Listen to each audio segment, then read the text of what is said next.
Hello, is this working? Wait, maybe what? Oh, I don't need this. Do I need this?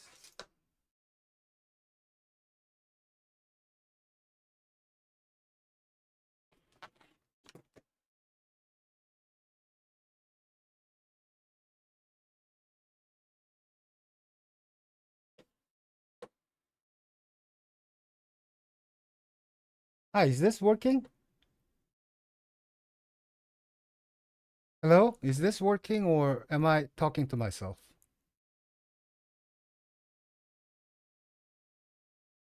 Ooh, it's working. uh, okay. Hmm, just in case.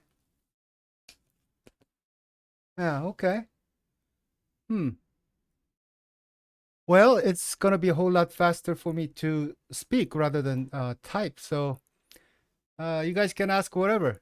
It might be repeated though when people comes around at 10 a.m. So that would be fair, right?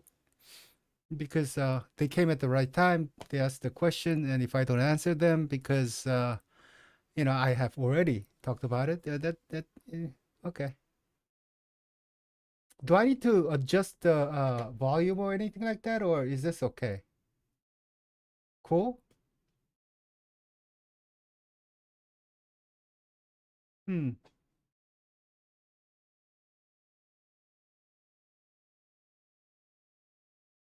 Okay. Great. Okay. Now I feel much better.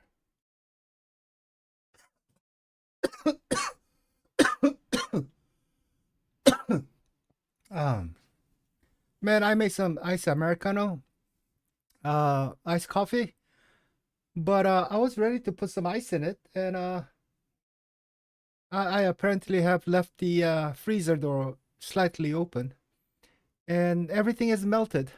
Now that's gonna be a big thing to take care of. Oh, jeez. So I have a lukewarm ice americano on my side, so that's kind of okay. Eh, man, this feels weird. It feels like actually it's not that bad. Like if I'm looking at the the chat page, it doesn't look too weird because at least I'm conversing.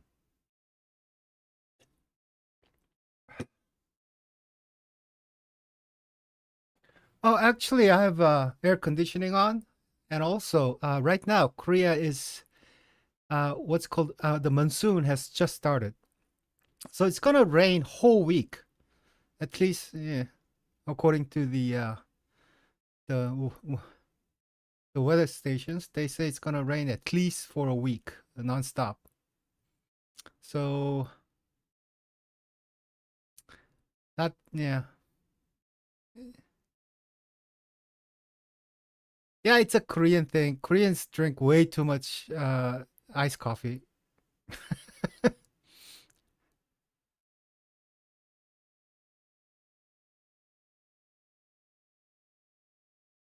I mean, it's something simple for me to make, and yeah, it keeps me awake. Not that I have a problem with that, but yeah, yeah. I'm an insomniac. Plus, I really don't have a sleeping schedule to speak of.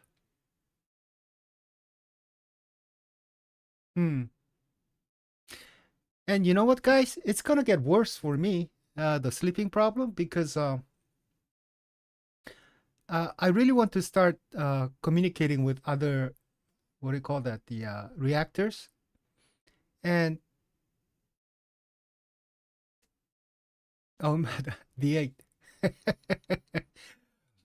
And if I want to well, connect or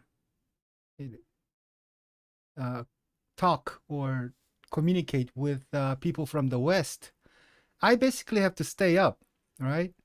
So, oh, it's a Chinese thing, by the way. The Minghao, the eight.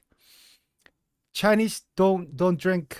They have this belief that if you drink a lot of cold water or cold liquids, it will uh, hurt your health. It's a very Chinese thing. It has something to do with the chi and stuff. So you can't really have. Man, it got much better, but long time ago when I got yeah when I went to China in early days, you would they wouldn't have cold beer or cold soft drinks. Like they would serve warm beer and warm Coke. It's not like they didn't have a freezer. They did. It just nobody ordered it warm, so that used to. But I think it's got much better now. But long time ago, man, it's like and warm beer is not just not my thing. Hmm. Always warm tea or warm everything, warm water. Koreans they drink ice everything, even in the winter, and it's really cold here too.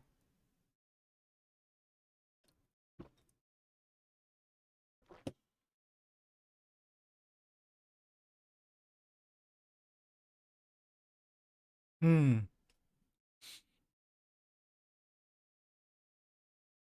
Actually, I think I could do like like one at 3 o'clock and the other one at like 9 or 10 here. Then I think it would cover pretty much everyone.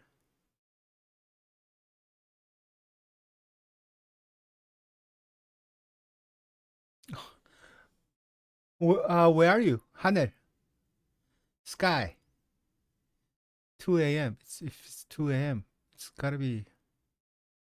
Where is it?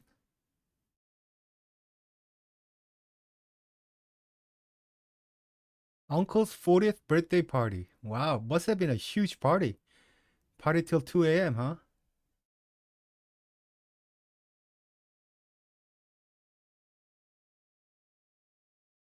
Cape Town, South Africa. Hmm. Man, I didn't know you guys have parties that big till 2 a.m. Mm.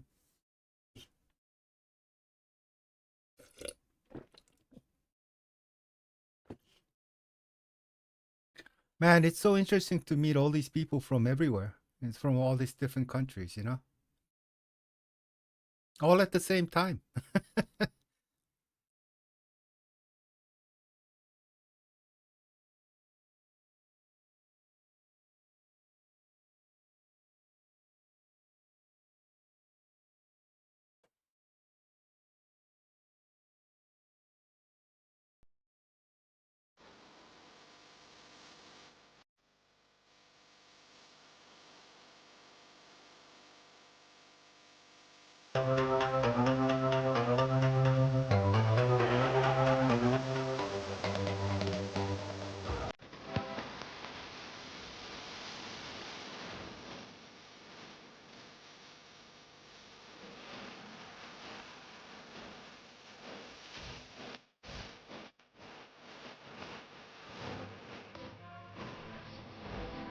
Hmm?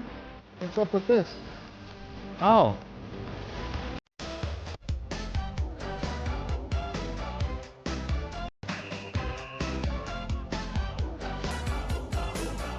is the music coming through?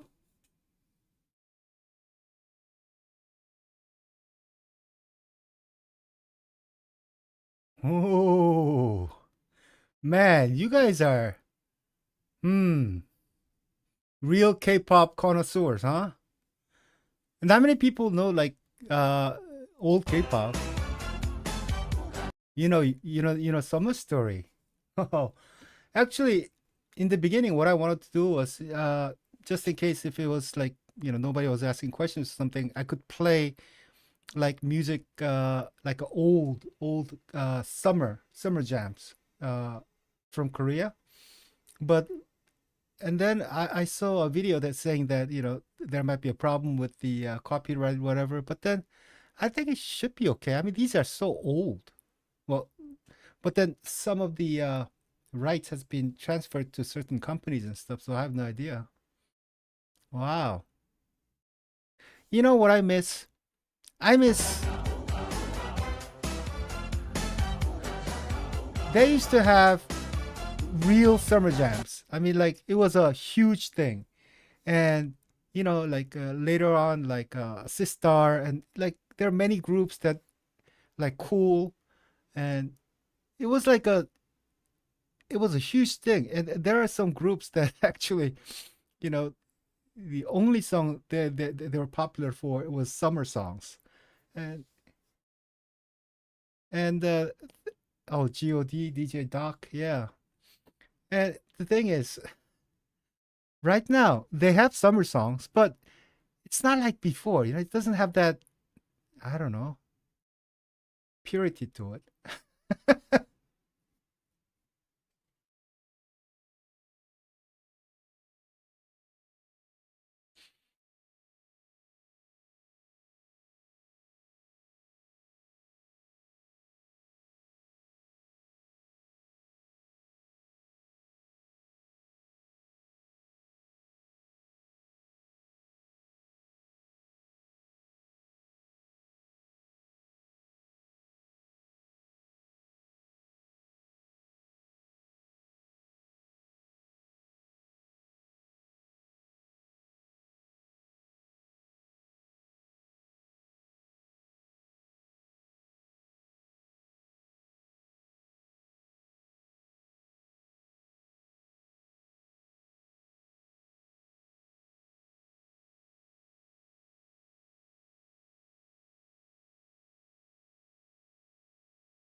Okay, there was a test to see if it will be okay. Nothing bad happened yet, so that's kind of cool. What kind of music do you guys hear listen to? I mean, other than like let's see, mostly should be mostly 17 or BTS fans here, right? Some Carrots and Army.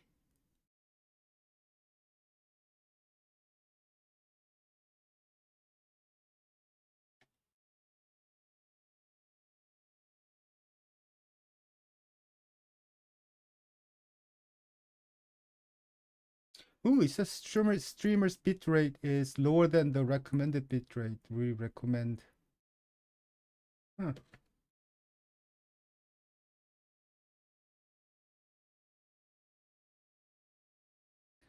I don't want to mess with anything right now. So, is the definition okay?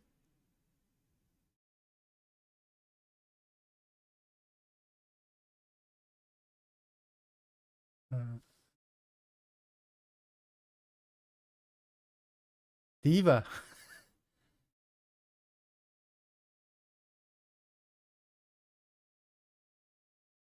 Ah, K hip hop.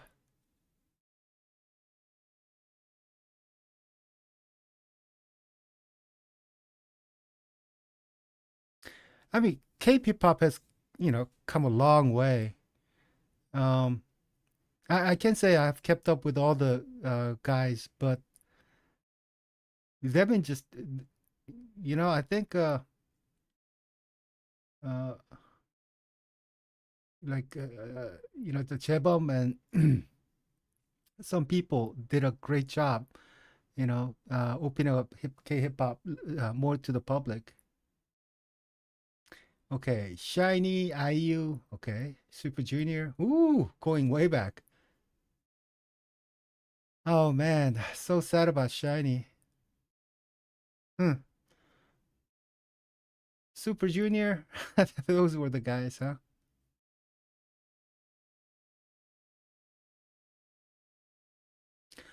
Oh, Queen. I think I told people that Queen was my favorite group ever uh, in one of the videos. Got seven. Ooh. The thing about Queen is that I would listen to different music all the time. I never really listened to singular kind of music. Mostly, I always been listening to whole. I was always open about the type of music. And I would listen to a whole lot of weird stuff, but I don't know. Queen always has been my constant. You just always seem to go back to that. And I really, really wanted to see their concert. And I remember that's the only time I think, the tears fell, when I heard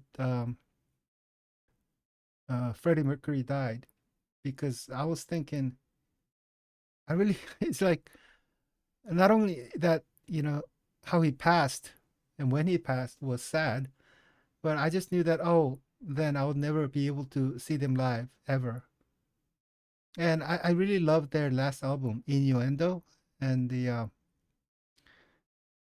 I thought it was near the time. His health wasn't that good because uh, a lot of the lyrics, and it was kind of pointing to that in a way.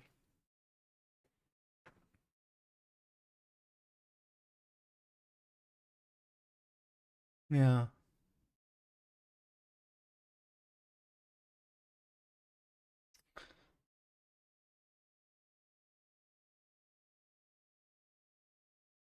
Oh man, Chonghyun, man.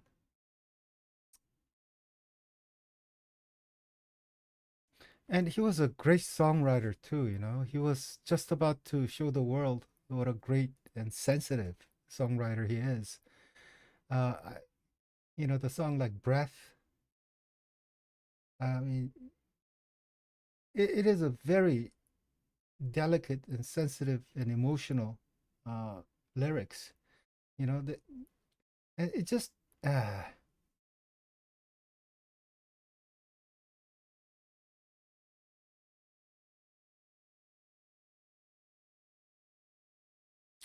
누나 너무 이뻐? I was thinking, what is that? Like, 누나 너무 이뻐. Oh, that was a great song, huh?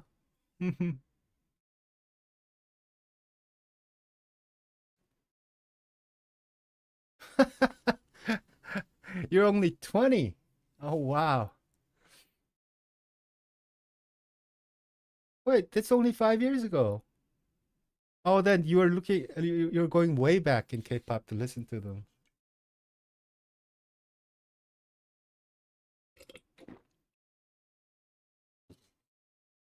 Ah, for me, typing on a um, keyboard is always difficult. I have these huge fingers, thick fingers, and I just hate typing on a phone. Oh, okay. I'm sorry. Oh, it's Hachiko. It's 누나 너무 이뻐, and the yeah, yeah. The thing about Queen is that, oh man, they have so much depth, and the vocals, and the guitar, Brian May, and it just, whoo. I still listen to them.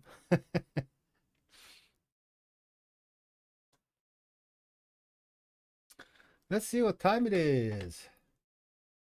Oh, it's only 9:40. We got like 20 more minutes. Hmm. Oh, by the way, thank you so much for showing up. There was my like n- nightmare for me. I said I'm gonna do a live show, but I never did before, and I was afraid like nobody would show up, you know. And there's three of you guys already. That's cool.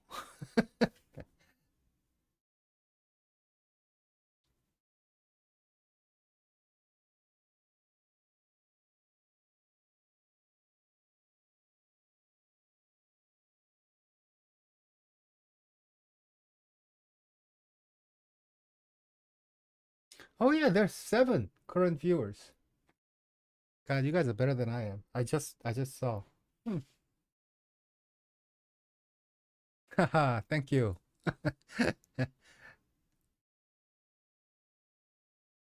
Yeah, probably. It's the time zone thing.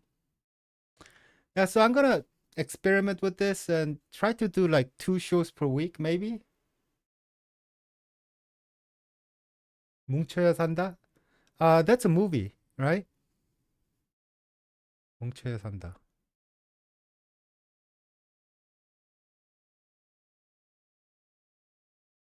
I think that's a movie. Let's see.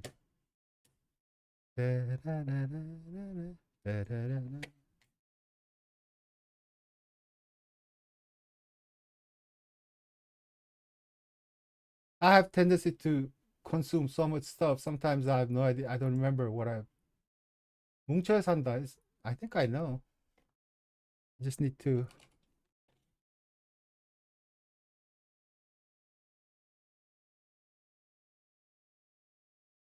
Oh, 뭉쳐야 찬다? Oh, it's not 산다. It's a 찬다. Oh no, I have not. I think I have seen couple shows though. It's a soccer playing thing, right?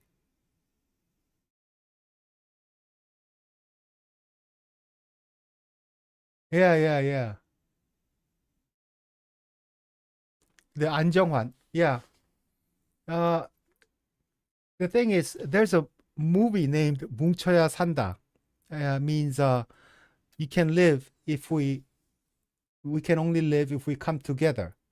Uh, but this is they're using, they're making a pun saying 뭉쳐야 찬다. So it's like we have to be together so we can kick the ball.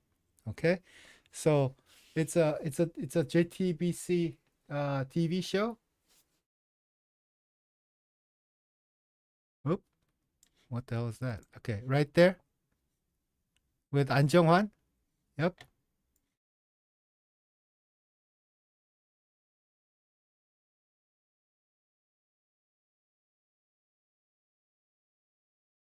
Yeah, yeah, yeah, yeah. I saw couple. I have seen earlier, probably season one and a little bit of season two.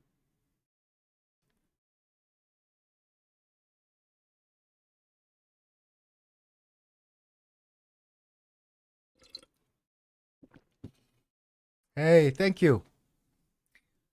Uh, it's late for many of you guys, the time zone thing and everything. So feel free to leave. But thank you for visiting. And by the way, uh, ask away anything. I'm It's all open today, so just ask me anything. So especially guys who's gonna have to go or need to go back to sleep or something. Just ask away, man.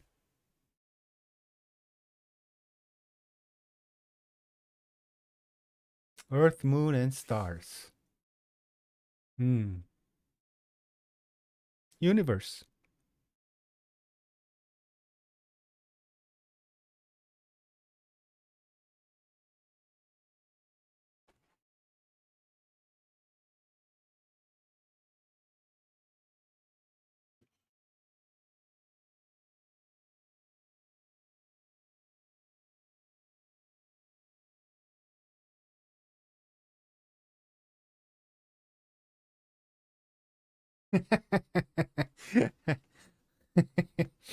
Uh, okay. No, it just you know, people gotta sleep when they gotta sleep, man. It's just fine. And well, so far my experience, this is not as hard as I expected. I thought it was gonna be like really difficult somehow, and it would be really awkward. But this is pretty nice. It's like I just look at what people are saying and I can answer them, and this is cool. It's. I mean, I can understand. Like if I play, I don't know if I could play all the music. I think if I could play the music and do this, I think it would be fun. Go through like different songs, and you guys could just ask me which song to react to and stuff, and I'll do it like live. That would be cool, right? But I wish they don't have a. Maybe I'll just. I think I have to do research on like other streamers and see. It seems like they do these live and then they record it and then they cut it up. They They edit it and then put it on YouTube. Is that how they do it? I always wondered. I mean, don't they get blocked doing live? I don't think they're that fast. Anyway, now I'm talking to myself. Oh, MBTI. Haha. I don't hang with young people a lot, but I just I think it's INFJ. INFJ. Yeah, I think so.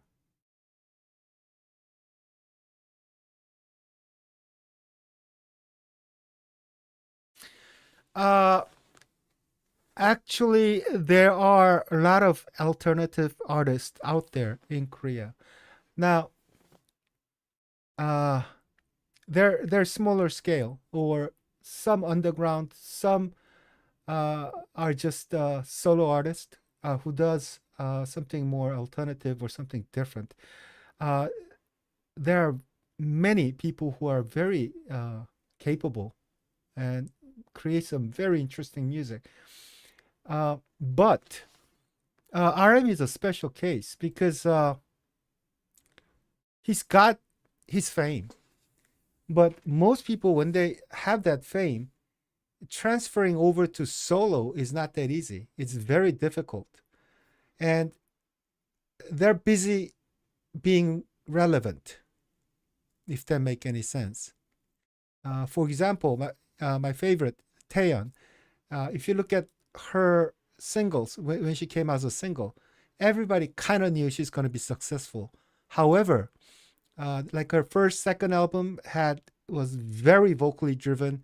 People like her. People wanted to see her like do like really difficult songs with really high notes and hitting that power notes and all that. So first few albums were just packed with those. Because songs, every song had like a crazy, and then she starts to move back and start to do what she wanted after successful albums. Just uh, figuring out, what kind of music she likes. She tried this, she tried that, all that stuff. But that's for like very, very few, very, very capable artists. For most, even if they wanted to, uh, they usually try to become a solo or do their own thing, but they're trying really hard to please, uh, the, do something very popular to stay relevant. Um, but here, uh, RM is just going full force because he can afford to. But not only that, even in a form of like his last, the his mixtapes, um, he has the ability and artistry to put out those things that are important to him on his terms. So it's kind of rare in that way.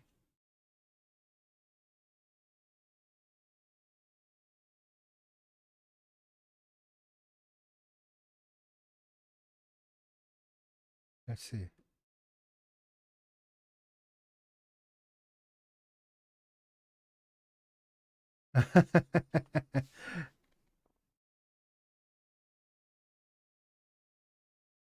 Oh, new to K-pop. Welcome to K-pop.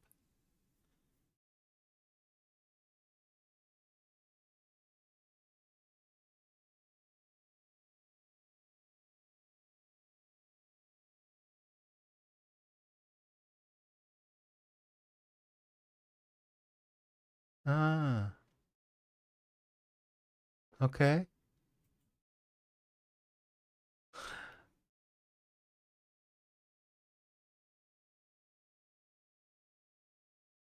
Akumu, they're all good. The sister, the Suhyun, she has the most beautiful voice ever.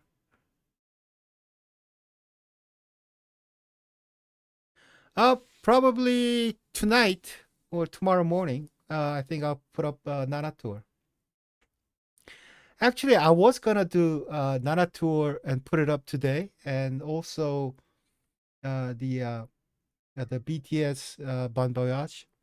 before I do this live because I don't know. I had nightmare of like nobody showing up, so I figured like I should tell people that I'll put up the shows and tell people on my Patreon that I'm doing a live. But I think I'll put it up today.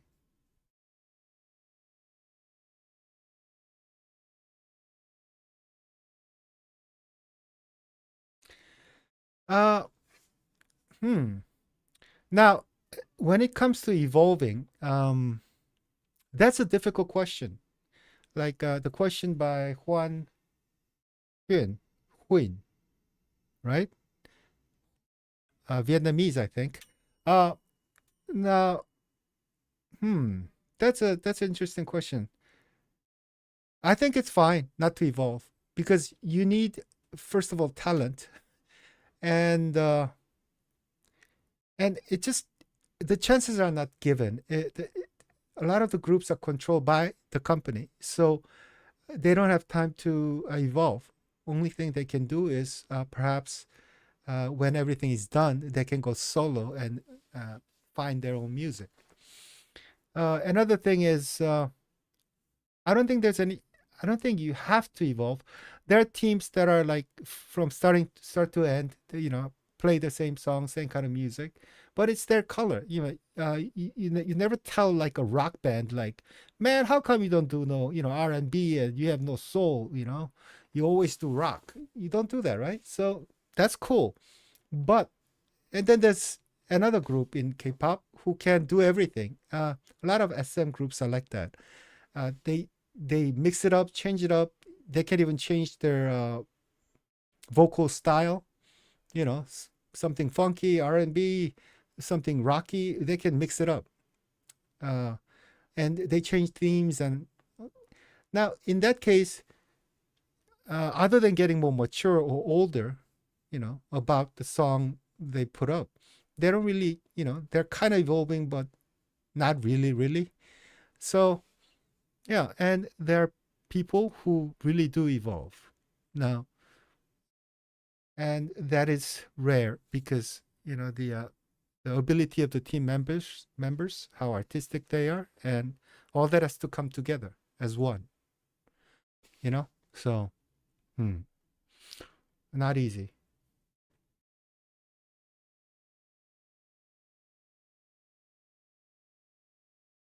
Let's see. What songs do you listen to recently? Ah, one of the sad thing about being a reactor is that I haven't listened to that many songs recently. I've been listening to high key and uh, some new songs that I've really liked recently, but in general, I go back to my favorite songs from the past. Like Queen or Yellow or uh, I like so many different kind of music. But what is sad is that being a reactor, I mean, like when I have some time on my own, of my own, then I feel like I have to do a reaction or something, you know?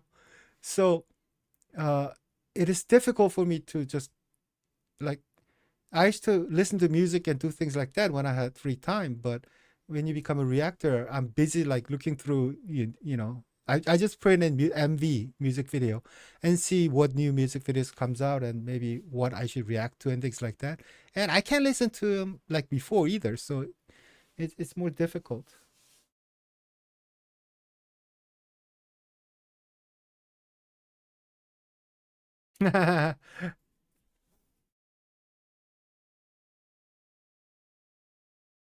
Oh, I did, huh? I had a lot of business dealings with the in Vietnam, so I have many Vietnamese friends, but it's always difficult the names. Yeah. Oh, great food in Vietnam. Great people. Just wanted to say, oh, Miminita. Okay, go to sleep. It's 3 a.m. You should get some sleep. But Hello.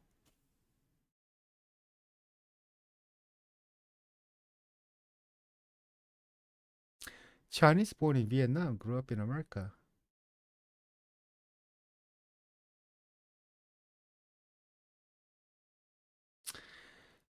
Huh, what kind of genre do I like, love? Hmm,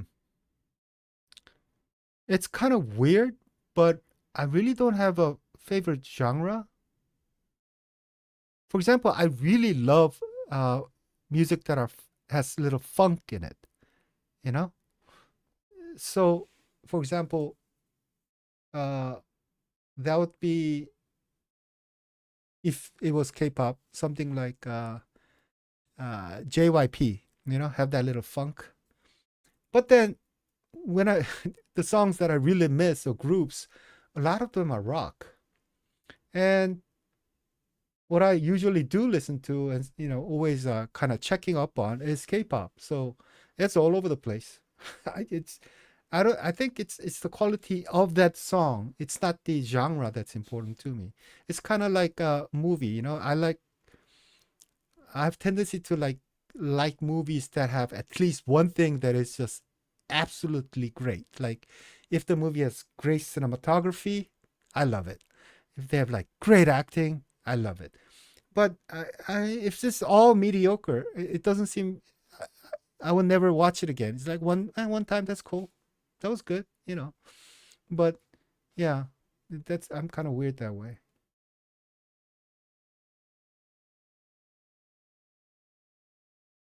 Oh, oh, yeah, Hachiko. There's one thing I can't do anymore. I try not to do anymore, is trying listening to radio. I don't listen to radio anymore. I quit. The reason is that I don't know. I always watch reactors, but when I'm watching a reaction, for me, I could tell they have seen this before. I know they have seen it before. You know, it's all an act. The reactions are acting. It's like, ooh, it's so great, and I'm like, dude, I'm not convinced, man. It just I hated that personally, so I made a rule not to uh, at least for myself, I wouldn't like make stuff up or watch the video beforehand and then act like I've never seen it before. So I try my best. Sometimes I caught a little bit or I didn't know, but I have listened to it, somewhere in a like a, uh, they play music all over the place, like uh, grocery grocery market and stuff like that. So I could have heard it. Then I would say I heard it before. I think I heard it before, but other than that, I try to keep it, real.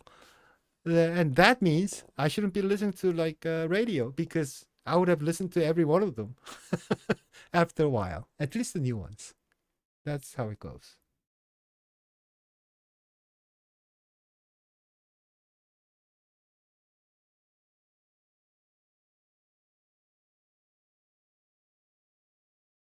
No, thank you. I had no idea what 17 was. I mean, I knew BTS pretty well. I mean, from their onset, I have watched them, their music videos and stuff. But 17, I haven't really looked into until I made this channel, and I'm happy that I did.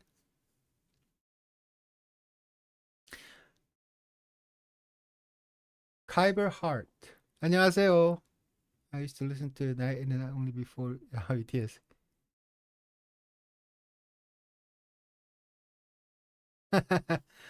Well, Mamamoo, even during 80s and 90s, the thing is, K-pop in its infancy, fans were really, really young. And let's say you're a college student, and if you told everybody, "Ooh, I love HOT" or something like that, and Jack's Kiss and things like that, and people will laugh at your ass. Hmm. You're a college student and listening to K-pop. What's wrong with you? Type of a deal. Are you a simpleton? That was the vibe in the early stages of K-pop. So yeah, it was childish, and some of it was really not up to par. However, it just got much better as you know. There's a transition between first gen and second gen, but it just suddenly got so much better, and there has some crazy great, good groups start to coming out, and the level of music, and people start to say, and the younger people who are in like middle school and high school, they became college students, and for example, they love HOT and they don't give a crap what other people say, right? Fan is a true fan. So I, I think, and then they started getting recognition from abroad, and the quality of K-pop just gotten much better. You know, right now they're look at RM's new album, man. I mean, complexity is, you can't say that's like childish. Come on, it's maybe it's too mature in a way.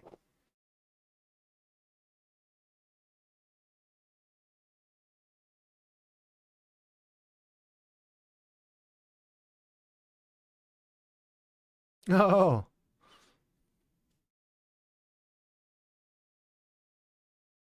oh, okay. I'll do that. I'll do that. That's a good idea. Thank you.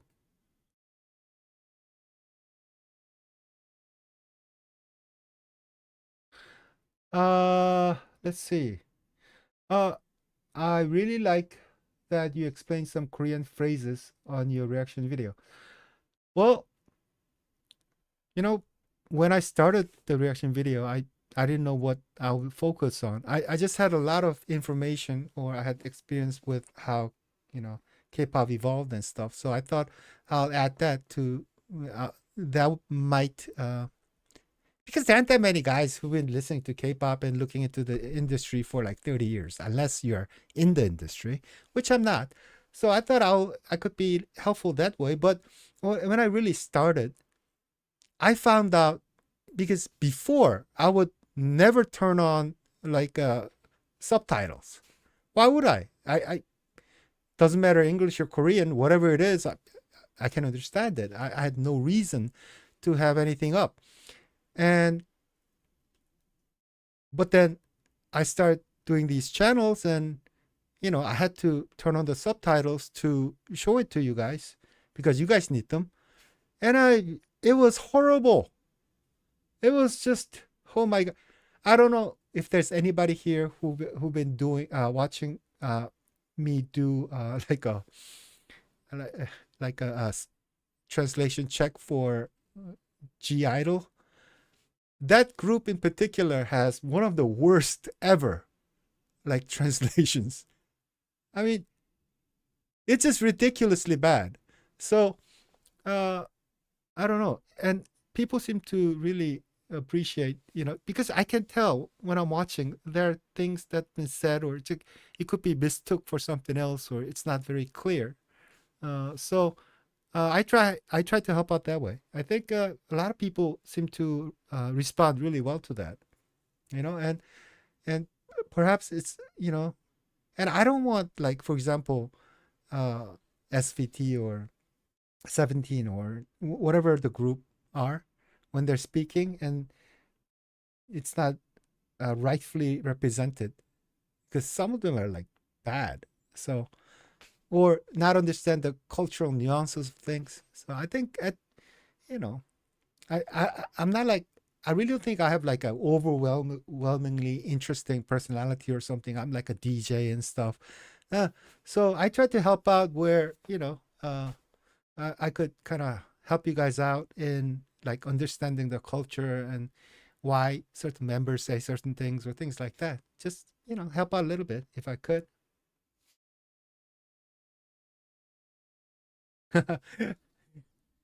Local regional channel which doesn't always play new songs. That is true, but if it's not going to be new songs, I have tons of music in my playlist. So,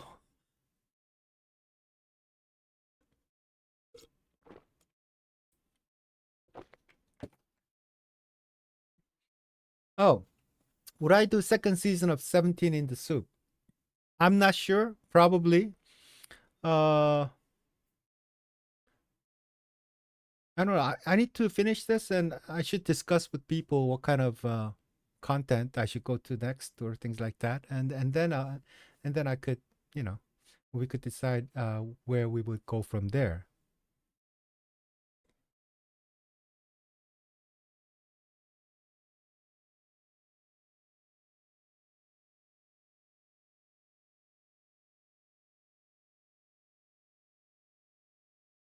Oh, oh, thank you, Seth, that you enjoyed my videos, uh, and also on Patreon. Yeah, I started Patreon because I wanted to see, you know, I don't know if you guys seen that video where I explained how I became a reactor. Um, anyway, there I kind of explained, how everything came to be, and Patreon was one of them because so many viewers. Well, the thing is, sadly, reactors can't make any money before, and long time ago they didn't have things like Patreon and streaming and things like that. And they had a hard time just uploading videos. You can't stream nothing with that kind of slow ass internet. So reactors couldn't make any money, and even now, uh, viewers have to. Well, reactors have to kind of beg the viewers for donations, or come to my Patreon and pay like $10 per month or $15 per month, or different levels that I'll show you. And um, that's because reactors, man, they need some money too, right? And it's impossible to monetize here. So, but I wanted to experience like all things reactor needs to do. And so I did try to monetize. Well, it was like $1 per person. Now it's, free for all to see. But the thing was, uh, I just wanted to try everything so that I could get the feel of how difficult it is to maintain, how difficult it is for, how, for to get the number of viewers and things like that. Yeah.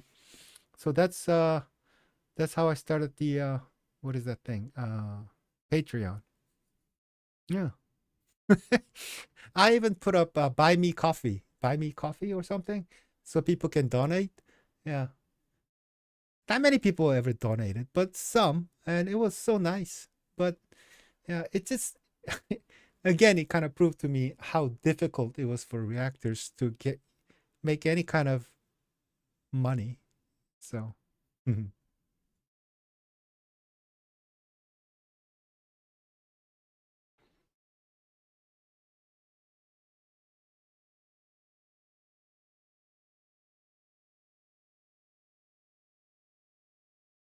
Let's see. I think BTS changed the stereotype because they have fans of different ages. Yes, I started with second gen K-pop, but uh, quit it after a couple years.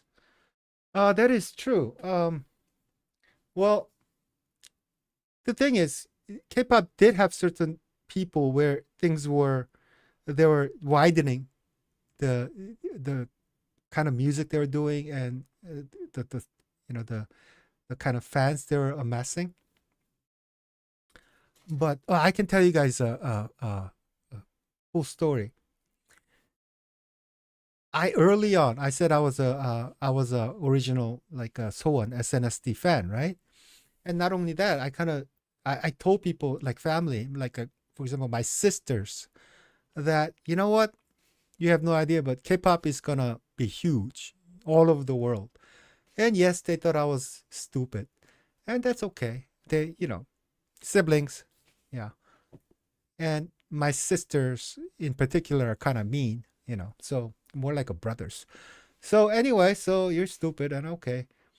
And the thing is, for example, there were many groups who were, great in K-pop. And my older sister is 4 years older than I. Okay, she's 60 now, and like a couple years ago, she started. I mean, not even a couple years ago. It's been a while. She called and she was so mad about something, and then I'm like, what happened, man? And like, why are you calling me? She wanted to go to a BTS concert, and it was canceled. I think because of the pandemic and stuff. And like, it's like the last one or something. And she was literally contemplating going to United States just for this concert. And my brother-in-law, he was not well. No, he was much better then, but he he had, you know, he had, well, he's recovering from cancer, I think like 4 years ago or something. But with all that thing around, he she wanted to go see, BTS concert. And she tried to so hard for the Korean thing, but then, getting a ticket is not easy. And she was, yeah. And I'm like, hey man, I thought, K-pop's gonna be nothing. But it's like, oh, BTS different. So she's a like really serious army. Anyway, and I appreciate that. However, she's my sister and all. I really want to tell her, hmm, told you, kind of thing. But yeah, BTS, man, it's incredible. The range of people. A lot of people I've talked to, and people who are really supportive of my channel from the beginning, are guys who are just much older than I. And to me, that was just wild. Yeah, it was just wild. They were just, like I think I told you guys about like someone who went to same high school as I, but she was like, I think like almost 10 years, is it? Like they're much older than I. They call themselves Silver Army, and I thought that was so cool. And that's a great thing.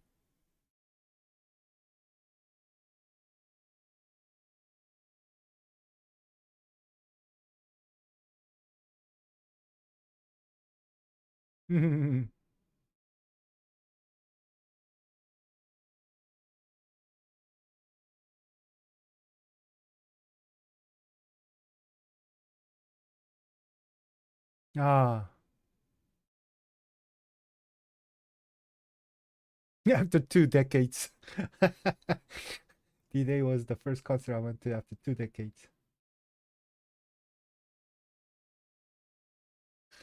Well, yeah, we're dope, but it would have been nicer if he said dope older folks. Hello from Costa Rica. Cool. Hmm. Uh, going. The question was, I think, something about radio. Yeah, there's a strange nostalgia about. For me, radio has power and strange sense because you don't know which songs are going to be played. Um, but I think more than that, for older folks like us, including myself, man, there's nostalgia about there used to be excitement listening to music, you know, uh, like top 100 and stuff like that. It just that was the only window for most of us to face new music or hear new music. And now we can listen to any music whenever we want. But there was a time where, like, if I wanted to record uh, some music by like uh, a new song that I heard that I love, then you would literally wait by the radio, when it's likely to be played, and press play on the tape player, the record button, so that you can record it, so you can listen to it yourself. Because like when you're like middle school, high school, when you're really getting into music, we didn't have like, at least I didn't have money where I can go buy the new albums and stuff from everybody. No, it's like album buying was like, ooh, I love this, group, and I just can't help it. And you save up money from your little jobs, and then you go and buy it. I mean, it wasn't like, oh, now you can listen to it anytime you want. But so there was this strange nostalgia about that. There was something exciting about radio. If you like Queen, there's a song called Radio Gaga that kind of talks about that. But anyway, uh, yeah, it's there was, but not anymore. And hmm.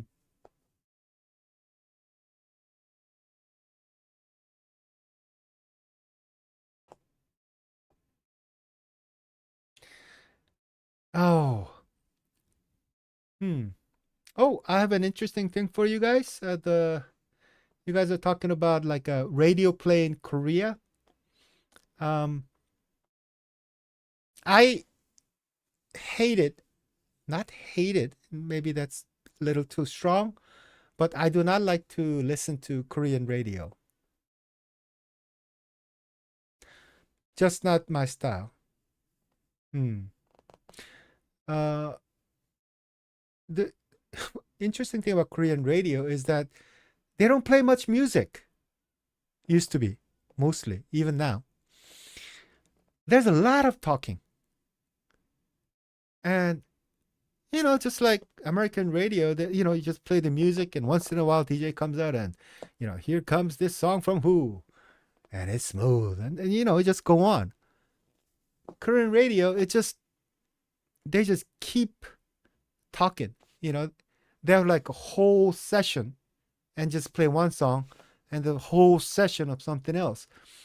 Uh, I haven't listened to a lot of radio recently, but uh, in general, I didn't want to listen to Korean radio a lot because there was guys who were like, for example, there's like a 20-year-old or 22-year-old DJ, and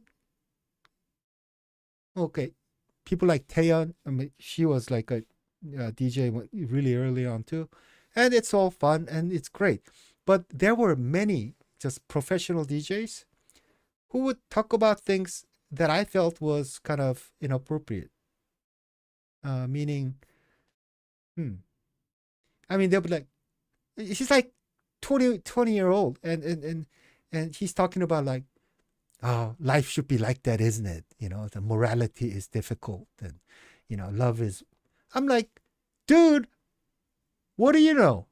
I know somebody written it for you, but and just they would go on and on about these things, and I just felt like a lot of times, not always, but a lot of times, there are a lot of DJs who just talked about cool stuff, and that's fine. But I just disliked the thing about where they talk about like things that just hmm, well, didn't seem appropriate to me, for who they are. Just saying. Oh yeah, the ads.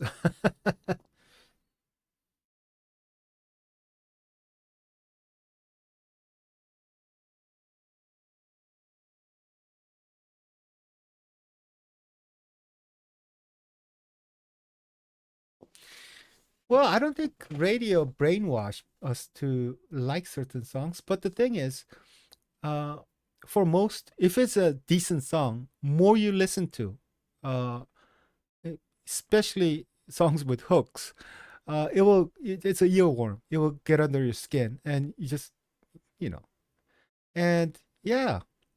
So radio plays uh, only certain music. However, one bad thing about that is like what BTS had to go through in United States. They wouldn't play BTS, right?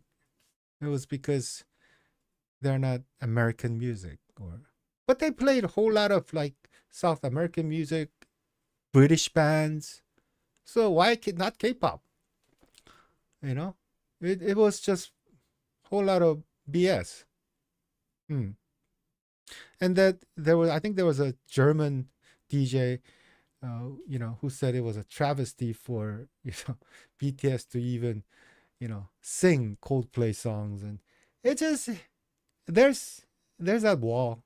But I think a lot of it has been taken down by you guys. So great. Why does hate? I don't like discrimination of any kind. Period.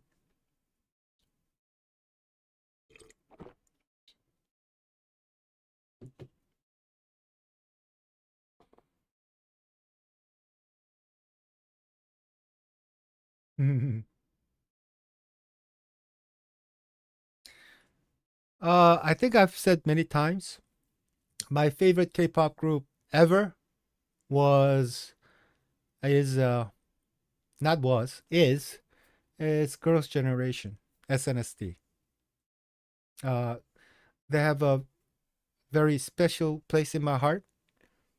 Um, I don't know, a couple songs like it's kind of ridiculous, but like when I was really having hard time, um, they gave me a lot of strength. So it's not only the song, but I think you guys understand. Like there's a certain point in life where you need something, and something or someone has given you that, and I feel loyal to them. Mm.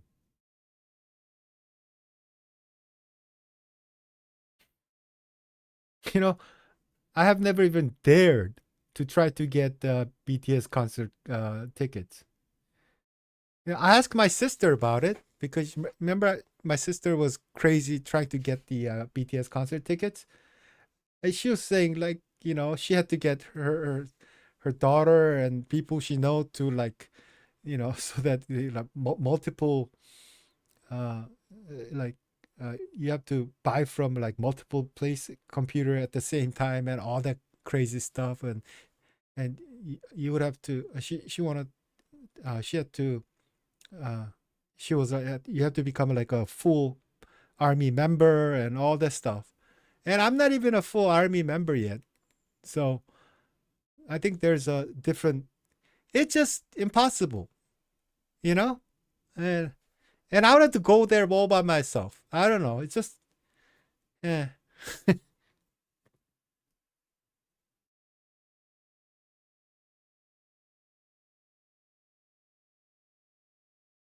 17 was that for you guys.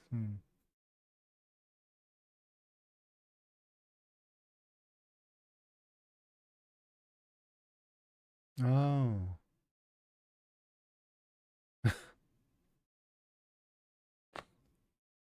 yeah. You know, yeah, I said my favorite K-pop group is Girls' Generation, but I'm I think you guys can feel the same.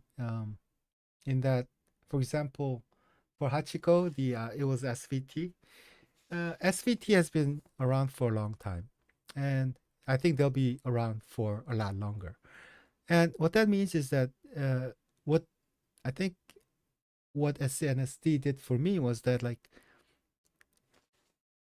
at least for 15 years, I could kind of place my time when I listen to certain songs. It reminds me of certain time in my life, and reminds me of so much more things. I don't know. Somehow it just brings back uh, the emotions and memories from those times back. And so it's uh, it's a great thing. You know, of course there are other music that that's special all throughout your life, but for example, I was a high school kid who never had a poster of a rock group or anybody on my, just never did. I was I loved music, I loved groups, but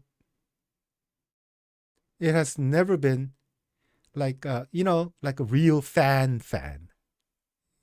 Oh, okay, I'm a fan of their music, but I never was like a fan of a group and go ooh, it wasn't that, you know. Uh, and SNSD was first for me in my life. Yeah, never before. But I like them as a people, you know. And I told people that it feels like you look. I don't know, watching nephews or something. But it's just that that was the first time, and it's the strangest emotion. I never thought I'll feel this, you know, because I care what happens to them. And the music, yes, too. Well, obviously, that's why I'm a fan. But and that's a weird feeling. I mean, I never thought I'll feel that because I was always detached from music and the people. It's just I don't care that if they're druggy, if I like the song or they're very artistic in their musical creations, that's fine. Who cares? You know. But I don't know. As for me, the K-pop SNSD, especially in the that was my first time ever. I felt like, wow, man, just I cared. I cared. And anyway, so I perhaps that's why this K-pop genre is more important to me because it was the first time I cared. Anyway.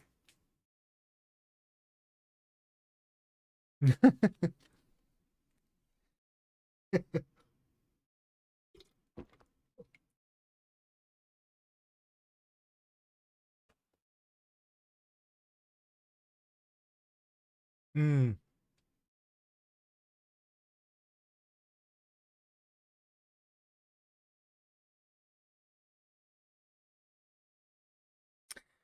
Hey, Yatso. Uh, thanks for coming. I totally appreciate uh you guys coming. Yeah. I'll try to change up the time so it'll be more accessible to certain people at certain time. Maybe I'll do this like twice a week and kind of from next time maybe have like a theme or something. Have a beautiful night or day. I have no idea. Hmm.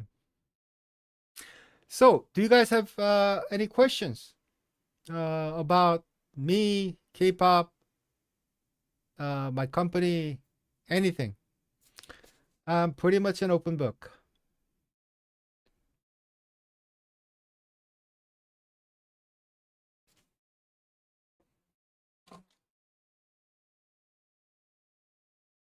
Oh, by the way, to Juan, um, I hated SNSD when they debuted because I hate that Lolita culture, uh, uh, especially because uh, well, during that time, like in late 2000s, I was looking at different uh, entertainment systems, and I was looking at like Japanese, and I just hated. And SM was trying to go into Japan. On top of that, they were learning some of the system from Japan, but totally changing it up. But one thing I hated about Japanese thing was like that Lolita type of a feel. They have handshake shows, and it's just creepy, man. It's just to me that's creepy. I hate that. I hated it, and I saw, I love the song now, but the SNSD SNSD debuted, and they're like bunch of girls, and they're wearing high school attire and kicking high with short miniskirt and stuff. And I thought, ew, and they were really young. And I thought, ew, are they doing that Japanese shit here? That's actually what I thought. So, very beginning, I thought, that's yeah. Well, you know, later on, like in a couple of years, I changed real quick. It wasn't, they weren't. It was different. They were selling youthfulness and not little sexy chicks. Anyway, it was different. It didn't come to me that way. So uh, then and then what happened? What happened? Hey, see you guys. See you. Where's Star Moon? See you next time. I think I'm gonna do this more often.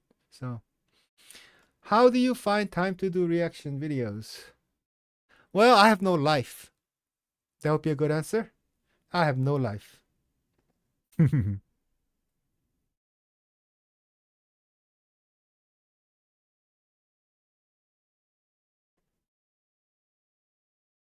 Okay. Thunderous. See the yeah. To Ketwa, maybe you can react to and explain K-pop movies that have such cultural references. For example, Thunders from SKZ. Yeah, sure. I wish you guys should would uh, make more. Uh, you guys could ask me to do these things. You know, give me because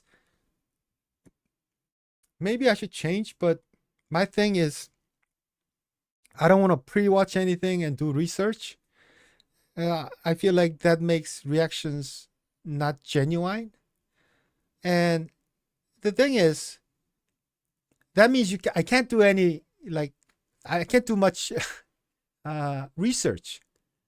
So it would be great, like you guys just straight up say, "Hey, to this one or this one is really interesting, but I have no idea what this Korean stuff or why people are dancing that way or what is that thing in the video or just straight up ask me." Then it'd be like it will make my life much easier. Yeah.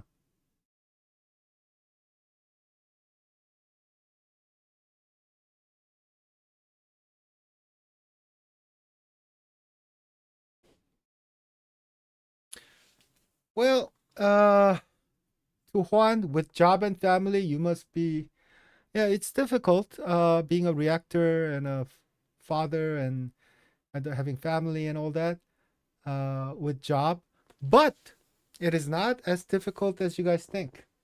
First of all, my kids all grown up. My son will, he's saying he's getting married this year. And my daughter, uh, she's doing this project with me, my new startup that I'm showing you, that I just opened up to you to everyone. And when your kids grow up, I don't know, starting from teenage days, they didn't want to do anything to do with parents. And I think it's more so in Korea. And Korean student life was so bad. I mean, it's like no life for them, so they don't have time with for me either. So, you know, so kids all grown up and they've been away for a while. And actually, this is cool because doing my job of doing a startup, I can, I have so much more time and share things and do things with my daughter. So that's kind of cool. And lastly, yeah, my job. Well, I was gonna just do a couple months of this reaction thing so I can get the gist of it, so I would understand what reactors need, so I can apply that on my program and my new solution and all that stuff. But hey, kind of stuck. So, and I like it, you know. So why not?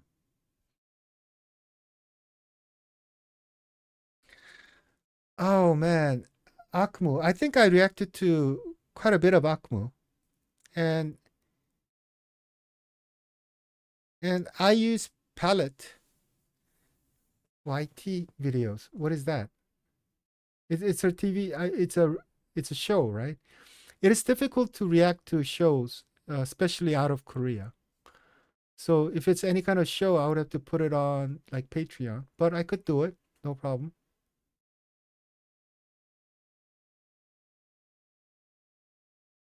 I have not checked out XG uh, yet. Not because of anything else. It's just that I don't know anything about the team. All I know about is like background news and some people hating on them and like are they Korean, Japanese, and all that stuff. But other than that, I just never had time to get to XG yet.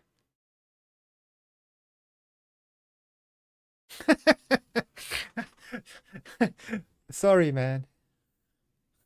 Juan, you're funny, man. My son moved out with his girlfriend. What?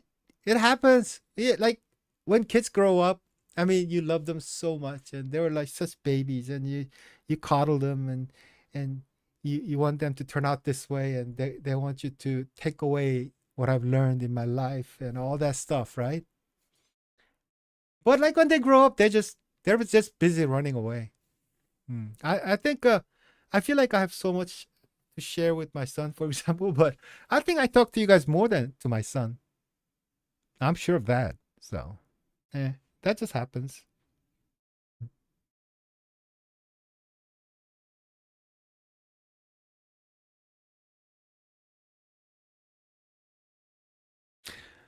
Okay. Uh, do I remember songs lyrics after if I listen to it, even the melodies? I'm pretty good with melodies and some lyrics, but a lot of times I have no freaking idea. I can't remember any of the lyrics, especially when lyrics don't have much meaning, or I don't have full grasp of the uh, what I'm listening to. Because you guys are, we have to admit that a lot of songs it's just gibberish. Uh, and K-pop, well, I love you, you love me, we love each other, and the stars are, and rainbows popping, and like, I might love the song, but like, if it doesn't have any meaning for me, I have difficult time understanding the lyrics. And actually, I have a really weird memory system.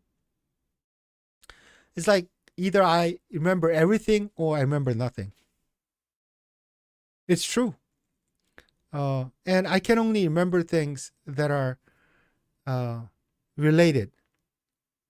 Does that make sense? Yeah, my wife thinks I'm just weird.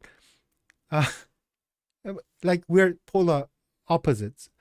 Like for example, I can I can remember so many movies because it's like ideas and it's a story driven. Everything is connects to each other. Scenes and people and what they said, what happened, right? That I can just I don't even have to try to memorize. Just it's in there. Once I watch it, it's in there. Uh, my wife actually, she's really smart and oof, and she can memorize like really fast. But there are times she'll be watching a movie together and she'll be like after 20 minutes, she'll be like, "Oh wait, I watched this thing." To me, that's incredible.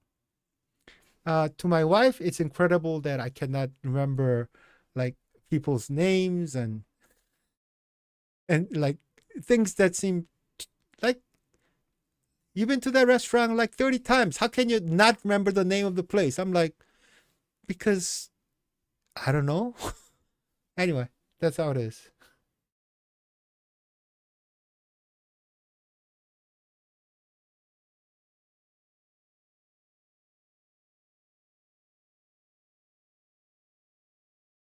Hmm.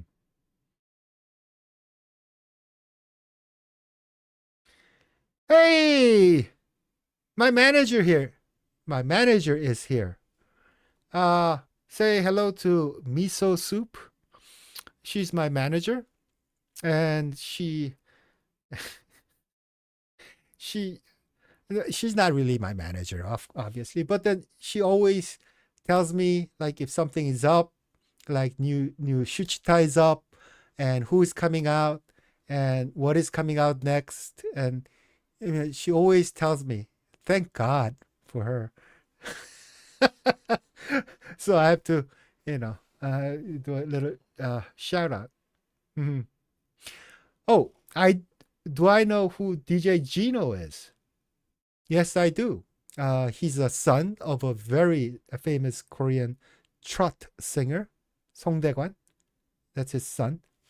And I've seen a couple of them, especially in the beginning, because there's uh, there are many fans of Gino, DJ Gino, who was watching me, and I got a lot of like not ideas, but and people told me how to do things and things like that. He seems to be really interesting. He's great and he has a lot of followers. Um, yeah, and they say he only live streams. Oh yeah, and he does all the music, so it must be okay to do music, huh? Maybe I'll do something similar. Yeah. I wish I could like, talk to the guy and stuff. He seemed really interesting. Yeah.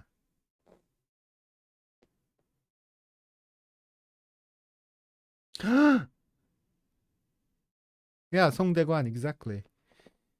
Uh, why would you think I was still reacting? Oh, you haven't, Miso, you haven't watched my like why I got into K-pop and all that, my new stuff, huh? Oh yeah, I got blocked a couple times too, and I have a strike too. Jeez. Well, I was really busy with like starting my startup thing and then telling people I was stressing and there were a lot of work. It's just me and my daughter setting this up. So, I we just have to do everything ourselves and yeah. But at least now it's up there. Uh so I got it out. I finished the homepage, I made all the videos and I'll be making more, but at least, we're at a starting point. So I got more time now.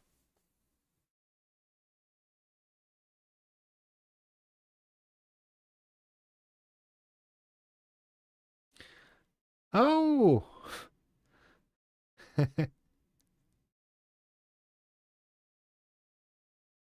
hello, Valencia.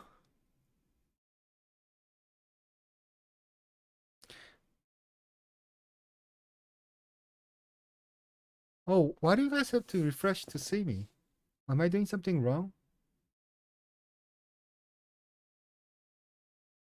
Im Young songs? Oh, that's a trot singer, right? I think. I've listened to a couple, I think. But trot is not my thing. It just there are a few artists that I listened to before, but I know that trot is a new big thing in Korea right now. But for me, it's just mm, never.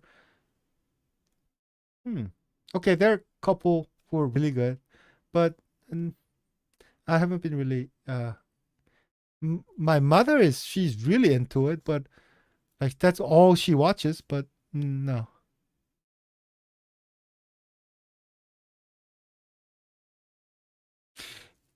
Yeah, I did. That's why I can't do any reactions.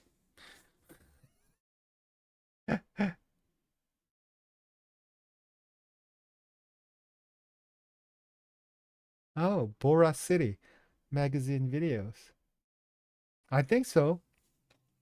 Until very recently, it was very difficult for me. I didn't know where to find certain videos because being a reactor is a weird thing because I feel like I have to spread out. I want to listen to the new stuff, and that takes effort and time too. But at the same time, I want to go deeper into certain groups and certain things, and I want to know more. And there seemed to be always that I don't know that you gotta balance it somehow. Because if I just totally go into one thing, then I might know where all the for example the Bora City and things like that, where I would watch it, and things like that. Like Nana Tour, I had a hard time finding it. Now, and there's that point of it, but the other side of it is I want to uh, see all the new groups and share new experiences with others too. So it's a I try to balance it as best as I can with whatever little time that I have.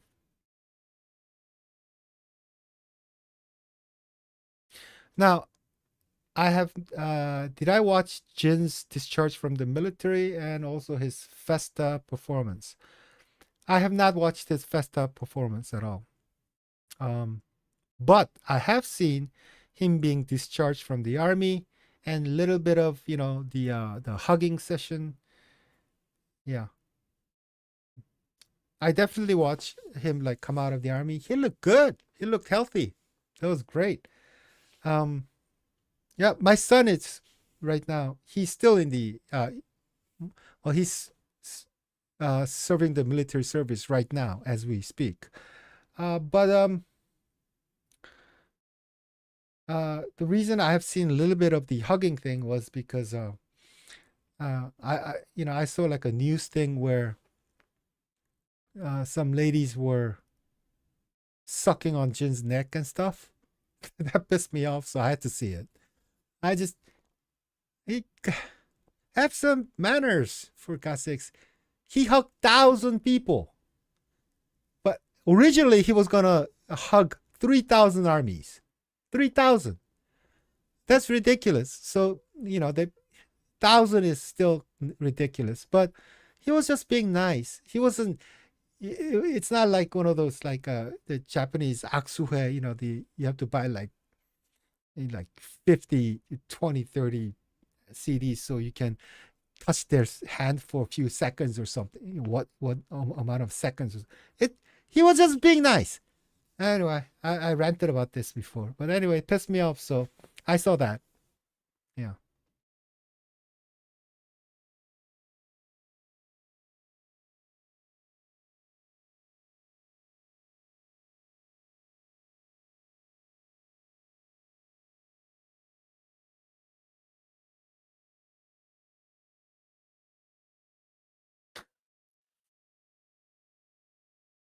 I have a question for Valencia.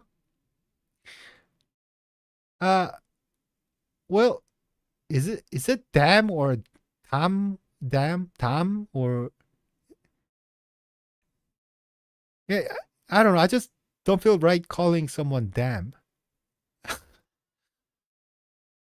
So I said Valencia, but what should I call you?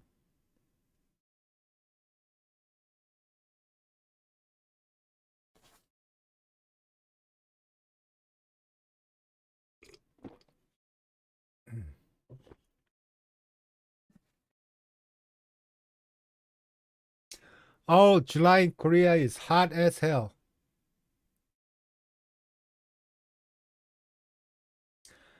But right now, today, it's gonna be, it's gonna, it's gonna.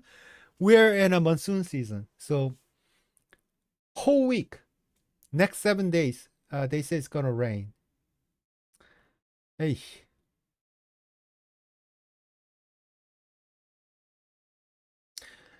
I know. I to Miso saying I have global viewers everywhere. Well, before this live started, I had more people show up and visit, and they're from everywhere. Uh, I was like here like 3 hours before because I was trying to. I was so afraid, I would this thing that wouldn't work or something, you know. Uh, so you know, well, since it's my first time, I set it up and look at videos, and so I was sitting here for like 3 hours. But some people I could chat to, and they were from like Morocco and all these different places.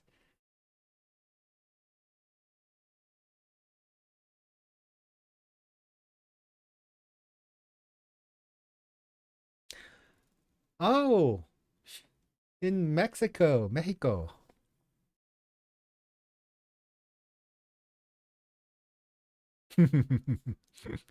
Okay, then, no problema.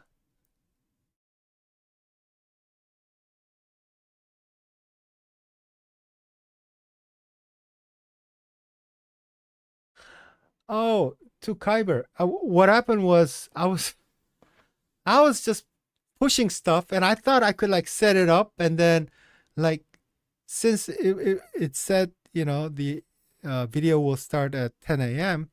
I thought I could the play push that button, and then it will start at that time, so I could do something else while uh you know after setup is done. So I pushed it, and then it just began, right? It's like it started recording, and do the live, and I panicked, and yeah, yeah, that's what happened.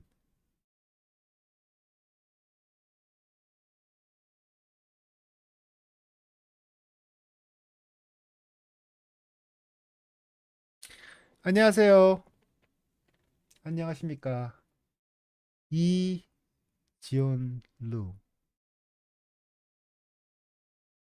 Chinese name? 이지온루. Hmm.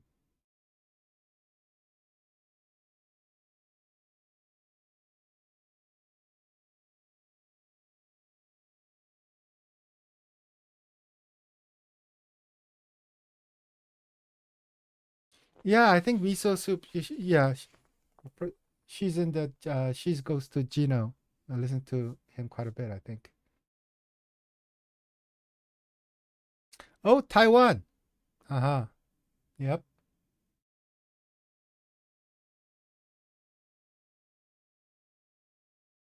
It is so difficult to uh, call Chinese name, uh, especially just from English. Pinyin, right? It just because I can't see the what accent I should put on. So it's like, and I can't guess. My Chinese is bad, so I'm afraid to call your name. Lu would be okay, right?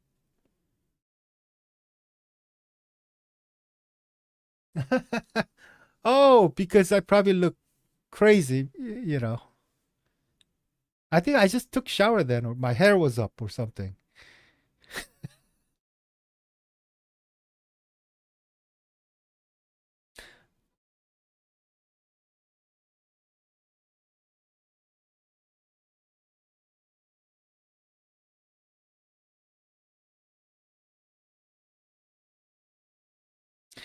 Okay, any tip for learning Korean? Haha. Well, I have a tip for learning any language, and that is forget about vocabulary, uh, forget about everything, and focus on little tiny phrases. Certain situation, and you say certain thing, and you memorize that phrase and try to say it as correctly as possible, similar to the native. Now, more effort you put in, I mean, later on, uh, like it will start to fill up, all the empty spaces. But knowing certain phrases and being able to say it correctly, it enables you to not only use whatever the language skill you have, I mean, whatever you got, and also that enables you to like not think about how to say certain thing and forget the grammar and all that. Just when something happens, you just say that. You know, you could sit there and go, uh, where, 어디, okay, restroom is 화장실. You can do that, but you'll never use it. Or even when someone say it, it wouldn't register. So you're hearing. The best way to just go, 화장실 어디예요? 화장실 어디예요? Just keep that, 화장실 어디예요? 어디 있어요? Just same thing over and over. Then I don't know. I don't know where you might be able to use that language, but if the time comes and let's say you just came to Korea and you gotta go because you're human, right? You gotta go. You say, oh, 화장실 어디예요? And then you'll be recognized because you'll be said right. It'll be because then you said it in a comfortable way, and like that. And when someone else say it's because you can't say it. It's easier for you to catch it too. So if you want to learn Korean, just learn a lot of little phrases, and then slowly, then you can fill in the rest. Because if you have like, you know, just a, if you know these phrases quite a bit, not even a lot, you can basically go around in Korea and they'll be like, "Oh, your Korean is so good," and all this stuff. But actually, you might only know 50, but those are the ones that you use quite a lot. And it's just like you guys say, like when you hear like 사랑해요 in in a drama, you know what they're saying, right? So start with the little phrases. Yeah, that's how I used to do it. And what is good is no matter how little, uh, no matter how little you know, at certain level, they feel like, wow, you sound pretty good, and they think you speak a whole lot more than you actually do. But hey, that helps.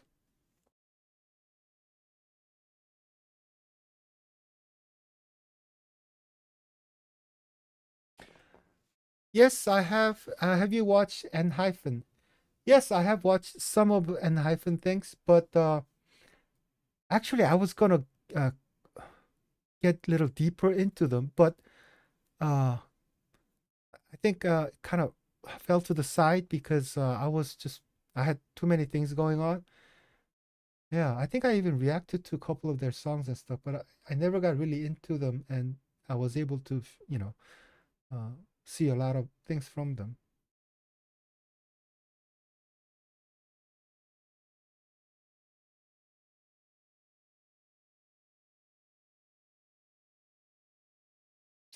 Man, Chinese is way too difficult. Just saying.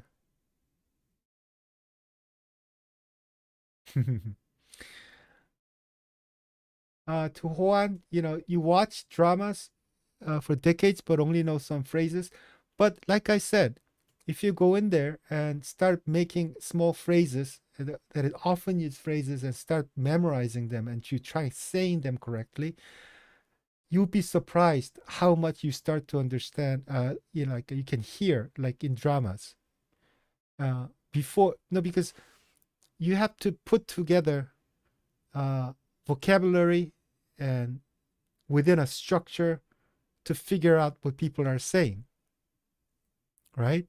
Now, that's like math, doing math. You got figuring out from the information in, uh, uh, so, so it's like trying to memorize an equation. But if you just memorize in phrases, blocks, that block is a one thing rather than complexity of relations. That block at least is just, it's like, 학교 갔다 올게요. I'll go to school and come back. But like 학교 갔다 올게요. 학교 갔다 올게요. Now you can say it. That means when you hear like 학교 oh, okay, I know what that is. Not just 학교, but the 갔다 올게요. That just means I'll go to school and come back. But that phrase, it will stick in your head. So try to. It really does help, and you'll be surprised how much you start to you're able to like understand a lot of the stuff because yeah, when it comes to discussions, there are so many vocabulary and things like that. But if you really think about it, um, how much stuff do we really say? For example, I have conversation with my mother, and she only speaks English. She doesn't speak Korean. Well, she does, but horribly. Um, but uh, I it, the level of conversation that me and my mother have is like, did you eat? Are you hungry? Where do you want to go eat? Are you okay? It's freaking same thing. And it almost never goes out of that framework, right? So that's what I'm saying.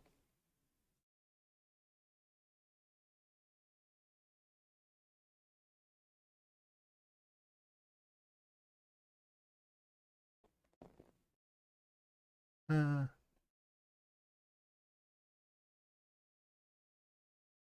I know, where's Kimpy?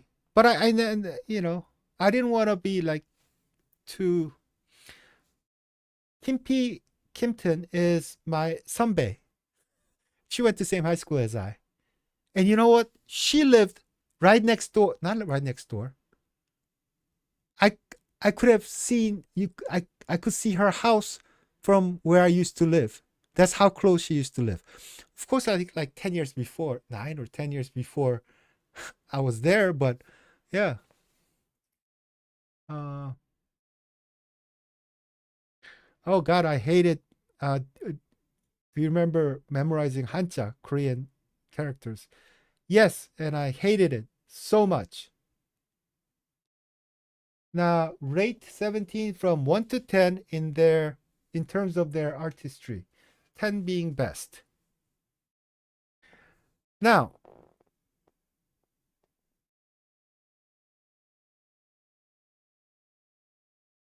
uh 17 as a performance team, I would give them 10.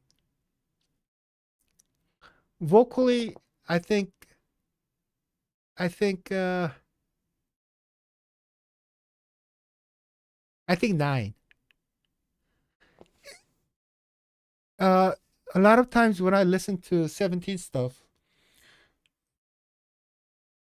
I feel like they have awesome vocals, but I don't think they show it well enough because they're so strong in like performance thing. With that, even from the beginning videos, I saw like they do crazy fast, like feet dancing and stuff. They're just going nuts there. Uh, and like, man, they have great singers, but uh, when they promote, it always seems like a little faster songs, and I think they should put some just a little more kick into their vocal presentation for general public. But they're top tier. They're famous all over the place. So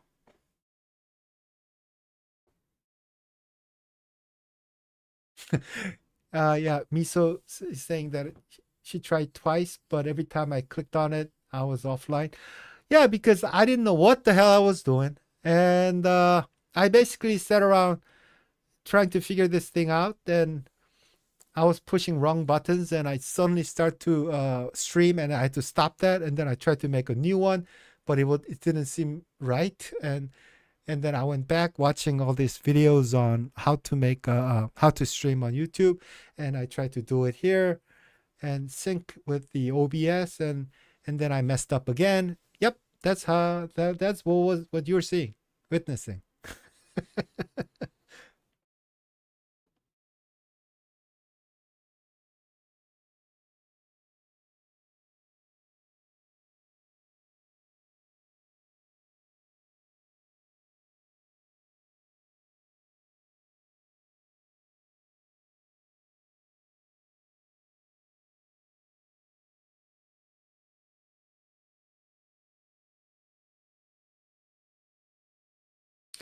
Oh,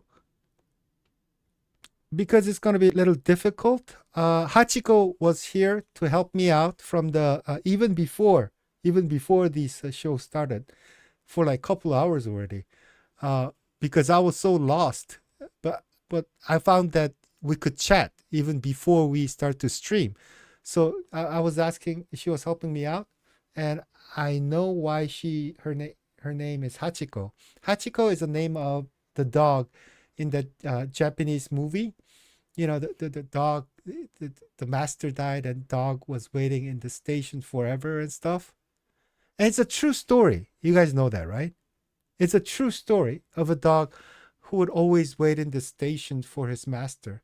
Anyway, the name of that dog is Hachiko, and that's why she is Hachiko, right?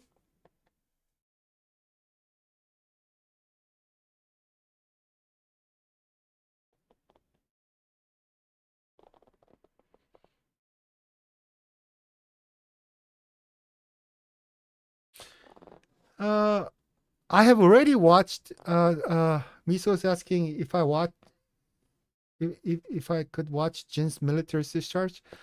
The problem is I already watched it. Maybe not the whole thing.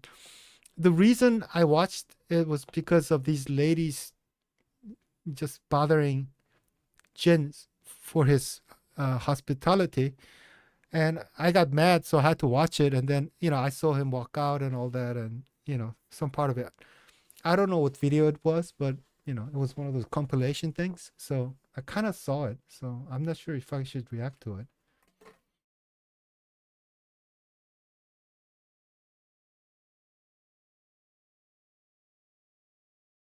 No, it's on Bangtan TV.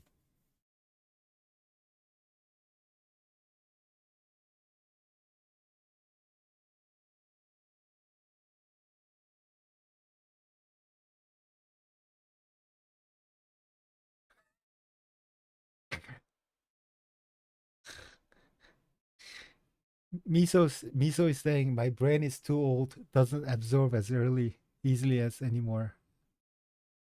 Hey guys, you know what? When I started this channel, the funniest thing was I thought everybody's gonna be like 20s, 30s, maybe few 40s, right? And I mean, I just started, from nothing, zero. Nobody was watching me anyway, so I was just reacting to everything. And I don't know how it happened, but a lot of armies wanted me to watch like uh,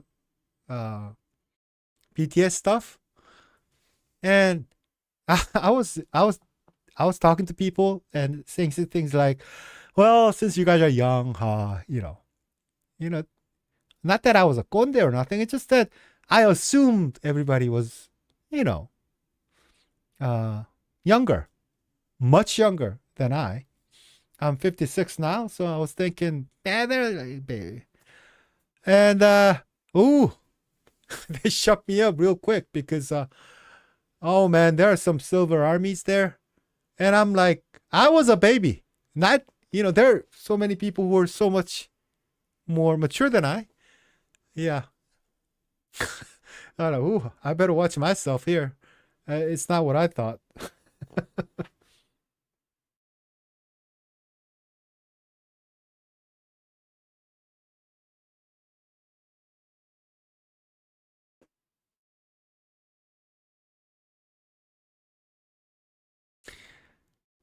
Hey, goodbye, no no, or now now, no or no no.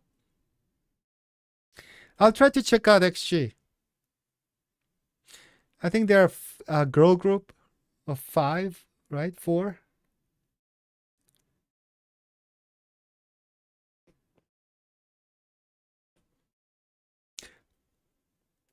안녕히 주무세요.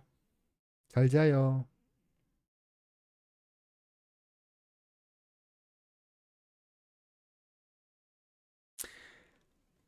God, I wish I was 40 again. Sorry, Georgiana. I mean, just saying. I wish I was 40 again. Like, it's just saying. But I know, like, when I hit 40, I felt like, God, I'm really old now. Because 20s, you feel like, yeah, I'm young. I know I'm young. Teens, we don't really know anything. We think whatever we want to. And then 20, I feel like, I'm young. I'm 20s. 30s, I'm going, yeah, I'm not 20 anymore, but I'm kind of young. I can kind of hang, you know. But 40s, I felt like, ooh, sounds old, feels old, you know. But now looking back, I'm thinking, man, it wasn't that bad. Nunu, Nunu, okay, Nunu, that's cute. Oh, seven girls in XG. Why did I think five? Huh. I just passed one of their XG's new video. It looked very experimental. The image they had out for their music video, the how one of the girls were represented, it looked. I thought it was very different from K-pop. It wasn't like pretty look. I thought that was interesting.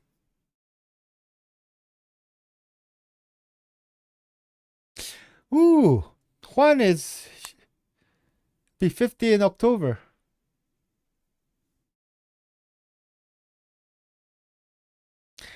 Well, Anastasia Mitchell, 60 is new 30. Yeah, we could say that, but it's just not true. I mean, yeah. If 60 is the new 30, I want to be 10.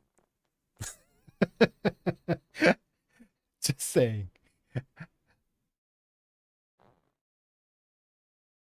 I don't know who Pentagon is. I've never heard of them. Oh, hip hop based group. This Pentagon is a hip hop based group. Oh no, XG is 4 rappers and 3 vocals. Okay.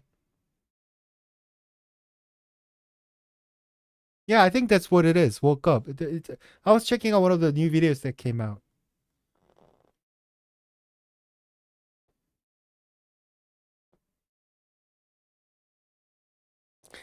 Well, Hachiko, some of us are very jealous.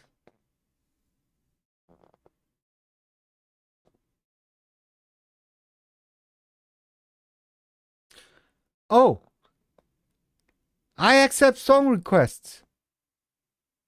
I always said, oh, I don't really talk about it too much. Huh? I accept song requests. Uh, I do most of them. Okay, perhaps not in. Maybe I'm like 3 weeks late sometimes because of certain schedules or my life or whatever. But if someone asks, uh, I mostly I react to them. There are times I don't react to something because I have heard the song or seen the video ahead of time. And then I wouldn't react to it. I just don't like the feeling of acting. Just not my thing.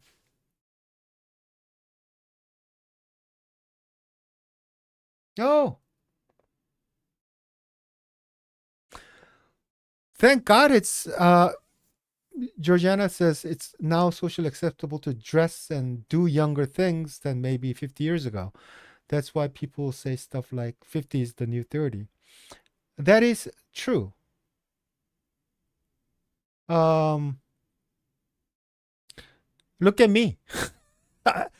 I'm a K-pop reactor. I know I have a long story, but basically, when I tell, especially Koreans of my age or around my age, yeah, I mean, I'm doing K-pop reactions, and and they're just dumbfounded. Yeah, yeah. I don't think they because there aren't that many people my age who listens to K-pop from back in the day or now. Just not that many. To Miso, uh, I have reacted to quite a bit of TXT. They're an awesome group. A little bit too perfect, in my opinion. They're just really perfect. I mean, sometimes they're just too good looking, and they're really good. Now, N hyphen, I haven't really checked out. That maybe I should go into as soon as possible.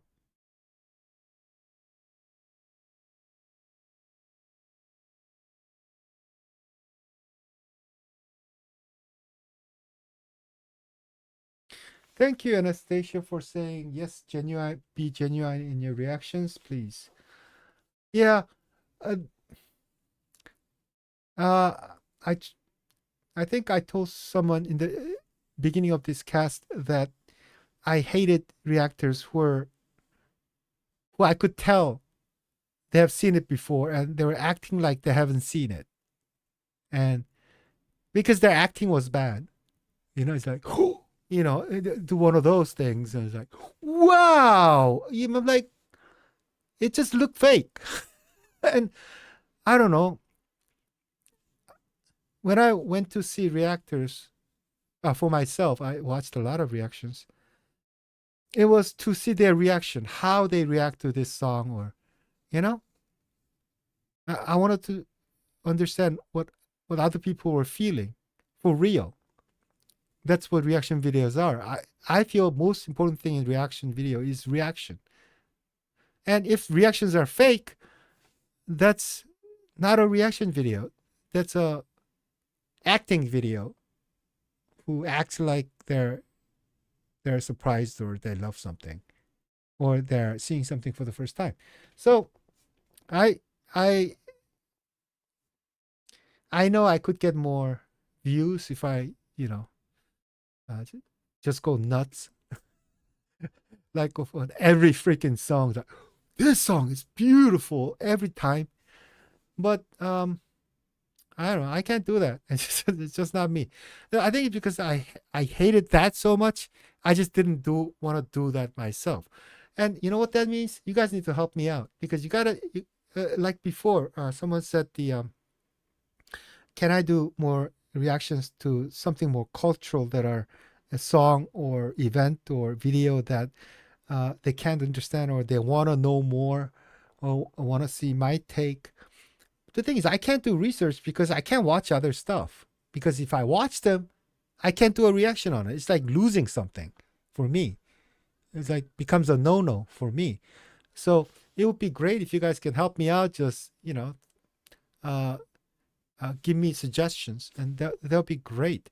Now, later on, if I if I ever get there where there are so many people requesting so much stuff, yeah, I would need to like try to figure things out from there because I humanly wouldn't be possible to do everything. But yeah, until then, just tell me what I should do, and I'll try to go there. Okay?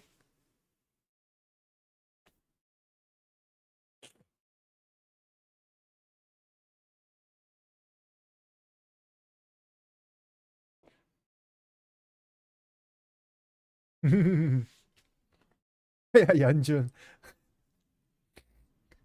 Yeah, but for to them, saying Yanjun, like he can look so beautiful.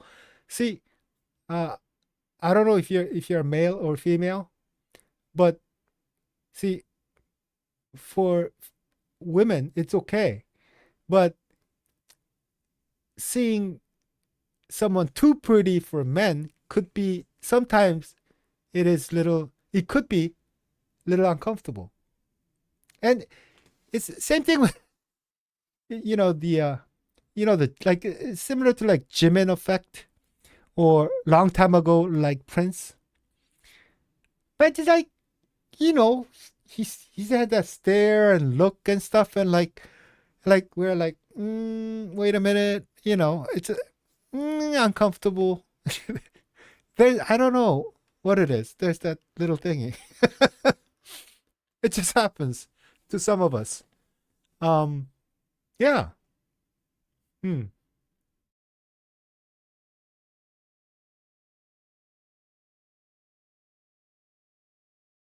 Oh, that age song. That's a great song. Yun Jong-shin, I think he's the writer. He always writes something, sometimes quirky, but something very clever and so true sometimes.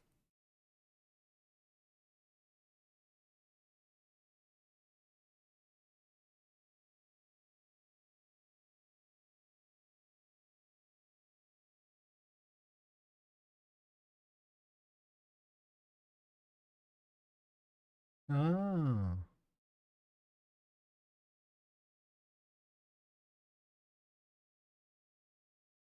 oh, reading manga.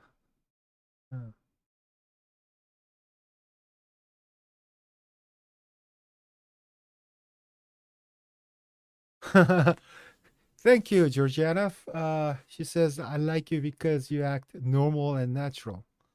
That's why I watch you. Okay, I think I could totally agree on the natural because my reactions are pretty much real, so it should be natural. Now, normal, I'm not sure. I've never been like a normal person. I mean, people around me always thought I was a little bit different in some ways. Um, yeah. Actually, I moved around a lot when I was young, and I had to deal with many different cultures. And yeah, I wasn't, but almost like a, I don't know, army kid or something. So, uh, I could act certain way. I could assimilate if I want to. For example, I can act so Korean, which I usually do. People have no idea I have ever been to the United States. Uh, Language wise, they just can't tell. And that, the demeanor, what I say, I could just totally fit in there. And I can do a lot of different things, if I want to. Um, but I don't think that's the point of like reaction or like here. This is a place where I just do whatever. Uh, I don't know if you guys know, but if my audience here were all Koreans, I don't care how important learning how to do being a reactor is for my new project and my startup and my company. I would have never done it. No, because if I do it in Korea, if I do this in Korean, I could walk out and I can meet the viewer. They might recognize me and stuff, right? So I don't know. Especially in the beginning, I don't think I could have handled that. It was very hard for me to become a reactor to begin with.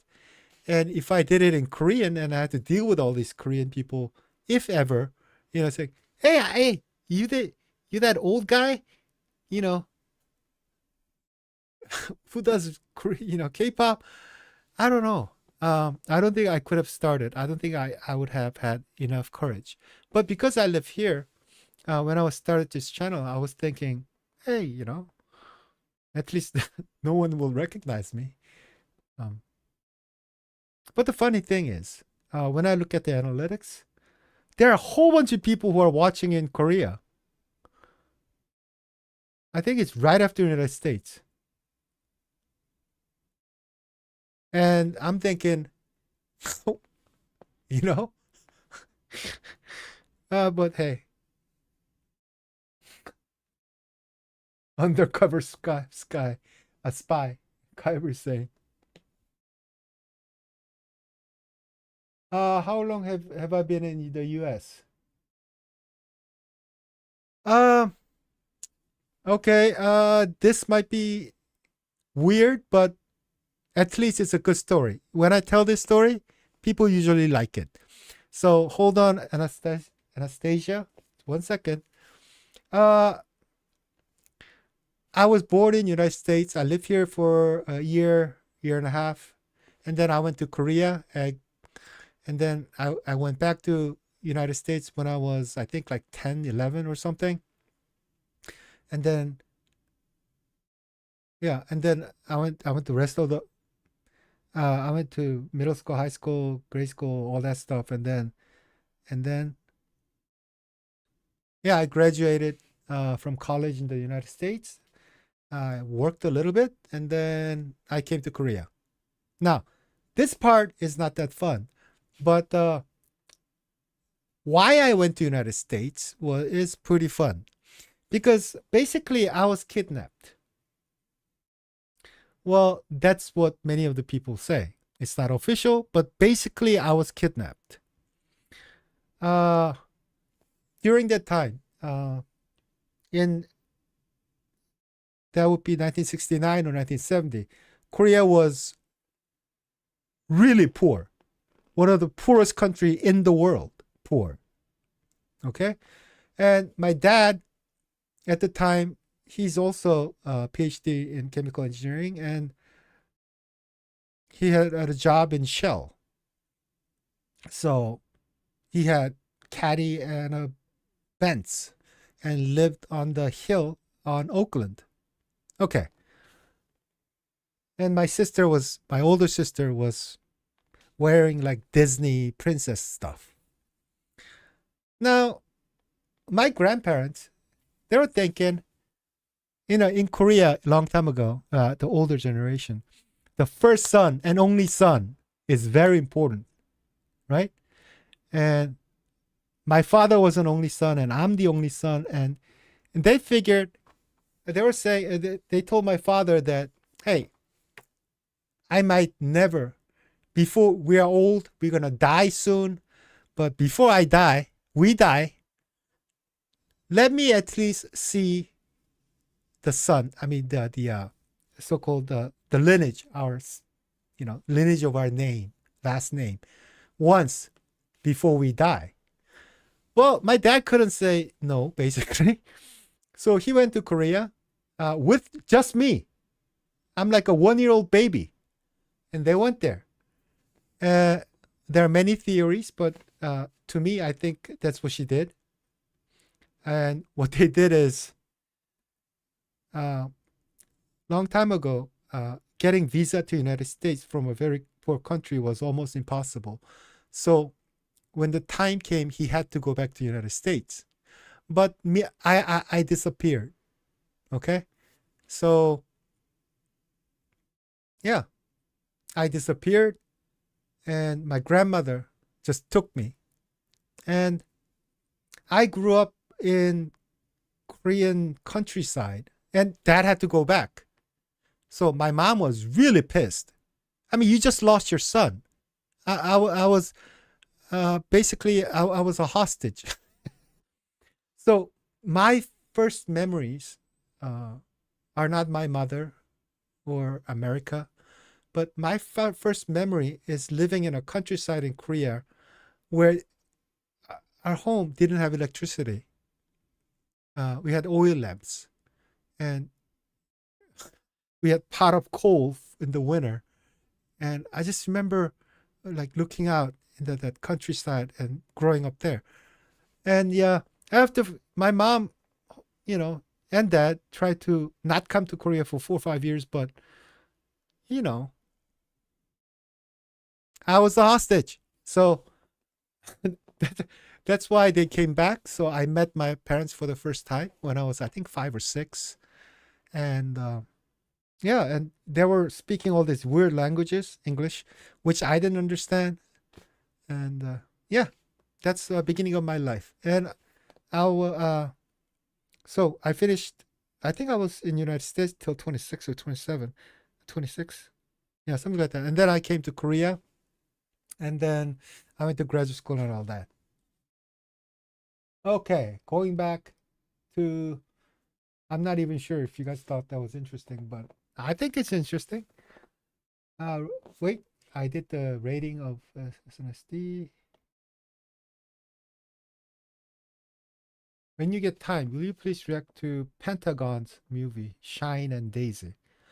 Yes, I would. I surely would. First of all, I have no idea who Pentagon is, so I'm interested. I really don't care who they are or what kind of music they do. I'm interested in all of them if they're good. I don't care if it's classic, rock, rap, K-pop. If it's not good, it's not good. But so I'll try Pentagon. They'll be next on my list.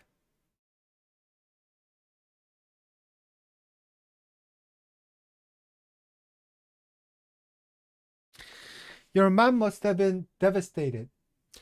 Yes, she was for a while.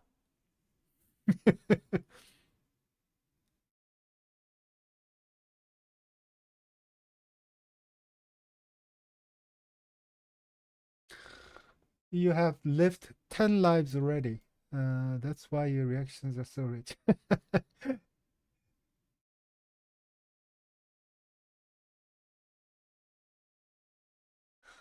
Yeah, it must have been really hard for mom. I, Mom came to Korea, and my mother came to Korea, and she's not Korean. I don't think I ever said this. She's a um hmm, she's a Chinese American. So she speaks, yeah, she speaks English. That's her first language. And she does speak some Chinese. Yeah. So when she came to Korea, uh she didn't speak any Korean. Uh there she couldn't we couldn't find she couldn't find like a single uh modern restroom, for example. Everything was, that pit hole thing everywhere she went. Uh there was no such thing as hamburgers or pizza, no Western food unless you go to a hotel. So it was really difficult for her. Yeah. But uh I feel I feel somehow bad that she had to come to Korea because of me. Because they had a great life in the States. But then I didn't uh hijack myself. You know what I mean? It was my grandmother and grandparents who kind of disappeared before the plane left. So yeah. And like Anastasia saying that the I have lived 10 lives already. You guys have no idea how many different things happened to me. I don't know. It just I had I have had life that is not very normal in many sense. So remember said I could be like a very different person if I want to. And one of them is a total country bumbling fool type of a dude, you know, it's just sitting in a stream and like, shoveling stuff. It just, and the way you speak, I can do that too if I want to because I grew up there. And yeah. And one of the biggest shock in my life is what meeting my mother. I can still remember meeting my mother and my sister for the first time. They looked like um, angels because I had like snot running out. I lived in a place where with no electricity or no running water. I mean, come on.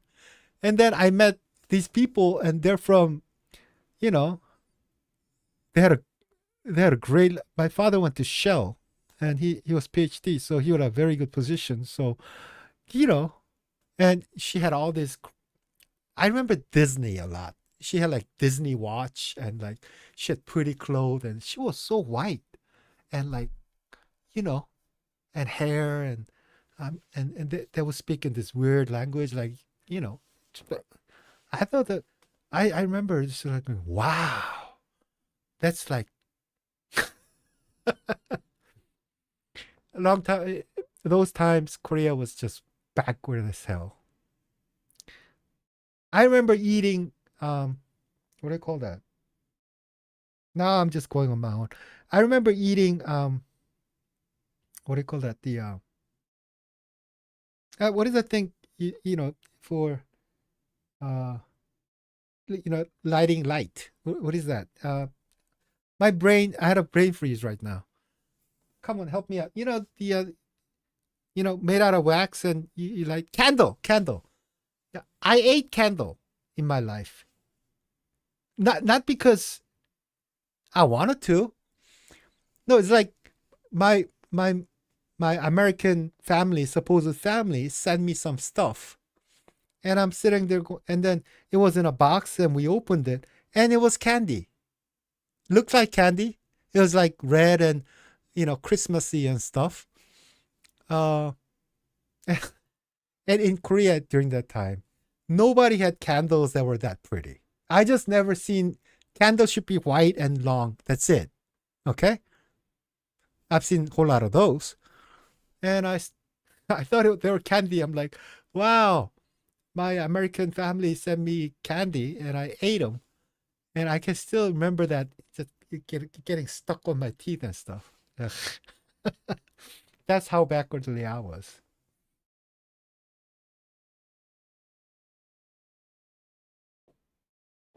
Oh, uh,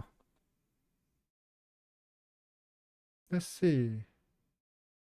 Oh, never mentioning me being 100% Korean. No, no.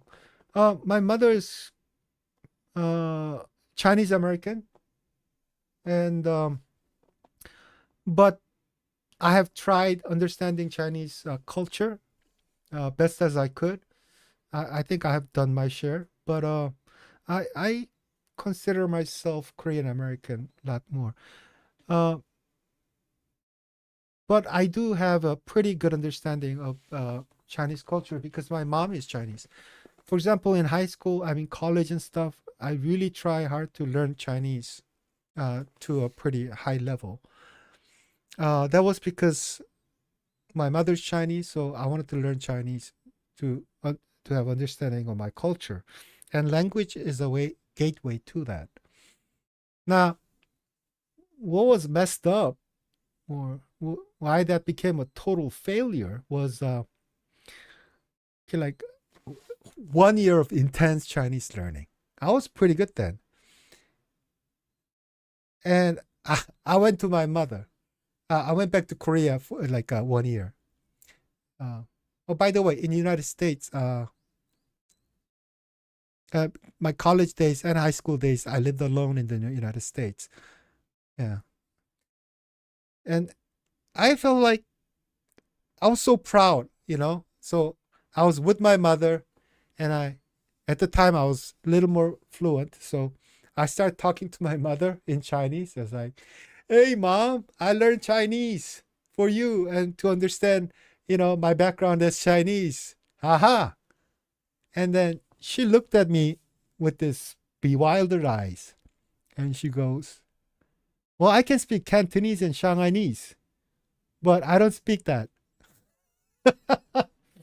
I didn't know that. You know, I before you learn something, you have no idea what Cantonese is and Shanghainese. Basically, she doesn't understand. Okay, now I think she understands. She speaks a bit of uh, 普通话, the uh, the Mandarin.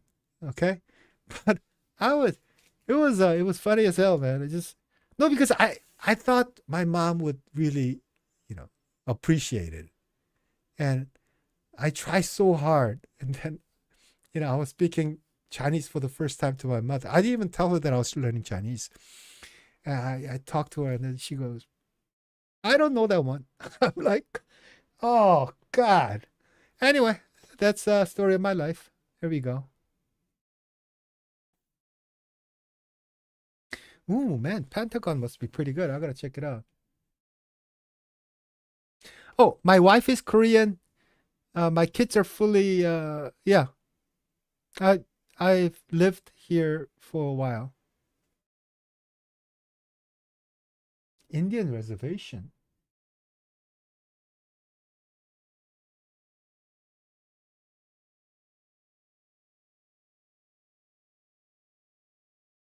Yeah, exactly, exactly.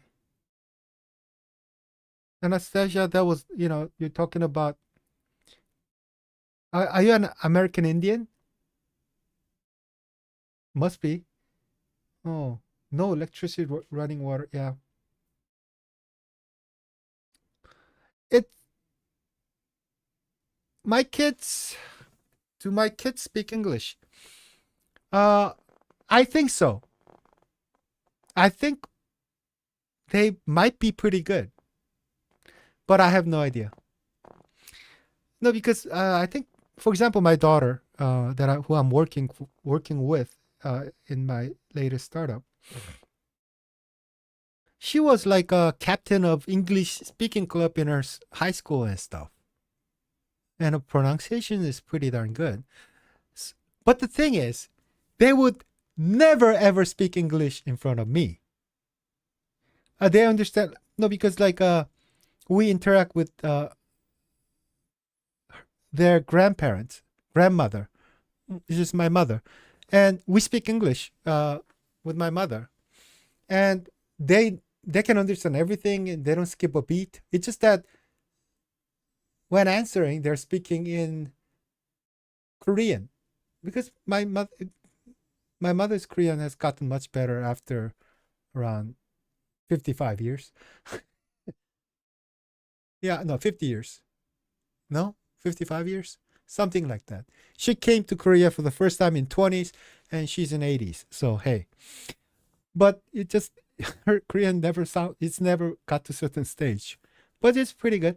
But anyway, it's weird. Why wouldn't my kids don't want to speak English in front of me? I have no idea. Please ask them for me.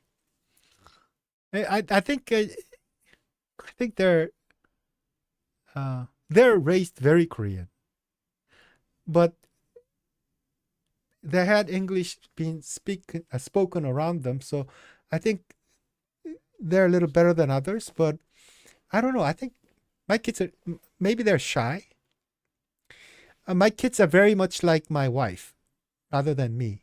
Uh, I'm an introvert too, but then I have uh, due to necessity, I can speak and do all this stuff. But my kids are very a little bit introverted types. Very yeah.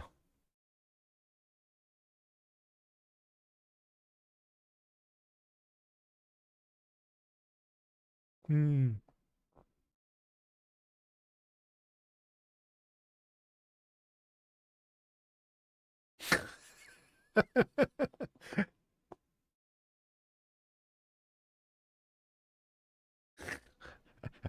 Oh, now we're talking about the outhouse, huh? Outhouses with that big pit. Uh, I'm sure there are very few people who have ever experienced it. But then, if you love traveling, yes, I think you have a chance to be in a restroom like that, and it's worse than yeah, it's pretty bad. I prefer like cold places if it's gonna be like that because you know you have I just remember having to use that type of restroom in a very warm weather places. Just that outhouse comes alive, literally. Oh, that's nasty. Oh, my MBTI. I think I've said it before. It's INFJ. I did my phone thing and it says I'm a INFJ. Yeah, I think so.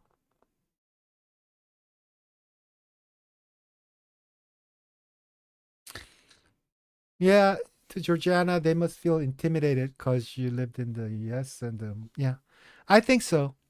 Um, I'm a little bit of I'm like uh, I'm not very good with I lose things and I'm not very organized. I'm not very cleanly, but I have selective like a perfectionist thing, and I'm pretty hard on myself and stuff. And it probably they probably might have been a little bit scared, not being perfect in front of me. And there's no need. I don't care. But I don't know. I guess, and my kids are really shy. They're very reserved style type guys.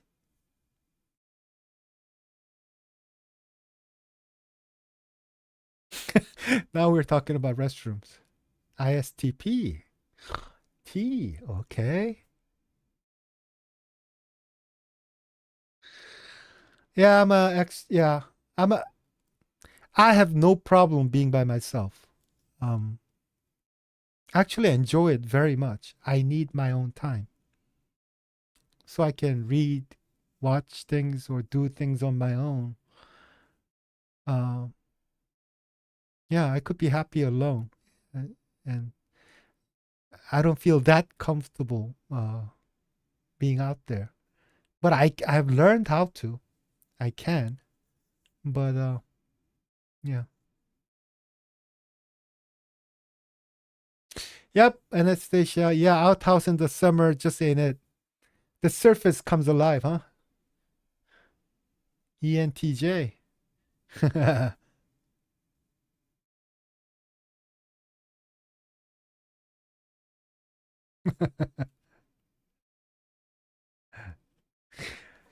Oh, if I could add one more thing about my mother is that, man, growing up in the United States early on, my life has been very traumatic. Can you imagine like growing up in like middle of nowhere farmhouse, and then like you're 5 or 6 and you meet a whole new family because my grandmother and grandparents raised me, and then I had to deal with I had to meet all these American people, and we only person I could communicate with was my dad, but dad was busy trying to take care of my older sister and my mother. I would too. And then I went to United States, and at that time there aren't that many Asians there and almost no Koreans. So, but then it was like people ask me like, "What are you?" I'm like, "Well, I was born in America, so I'm legally American, but my father's Korean, but my mother's Chinese." And they're like, "Oh, that's Chinese American." And like I could never really fit anywhere, you know? And those times, I have heard like things like ching chang chong and calling me boy, and there were still some racism, and not only that, within different cultures, like to Chinese, I'm not Chinese, and there weren't any Koreans, and I couldn't like couldn't really figure things out for a long time, and yeah, so I tried to be everything at certain point in my life. I tried to be some of it, but at certain point in time, I just came to a realization. You know what? Who cares? Uh, but I'll just go with who I feel as most comfortable as, and I don't care anymore. But trying to belong is a very strong emotion, especially when you're younger. So that's one of the reasons I came back to Korea. It's like, you know what? I I I think I'm very Korean somehow. Maybe it's because my grandparents raised me. Let me just try to get this one okay first. And yeah, but I do accept myself as everything else. But uh, it's easier to, I guess, yeah, it's difficult not to belong anywhere, right?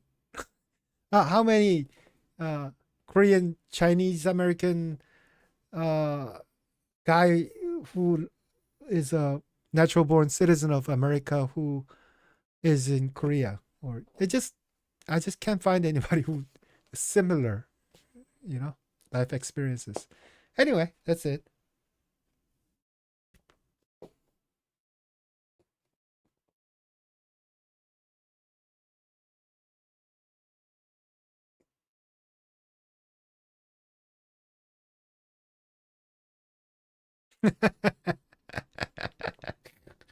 I'm sorry.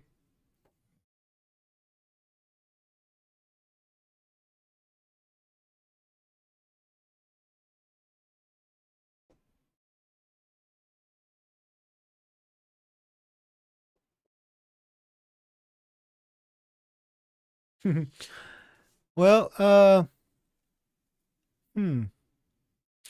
Your hobbies are watching sports, huh? UFC. Yeah, I love sports and UFC too. It's a guy thing. For ladies out there, you know what guys want in life? Peace. Not all the time, at least once in a while. You gotta give them that morsel of freedom. Just let them be. If they're sitting around eating one of those huge sandwiches and I don't know, dripping, food on the floor. Just for a while, once in a while, just leave them alone and just let them watch a game.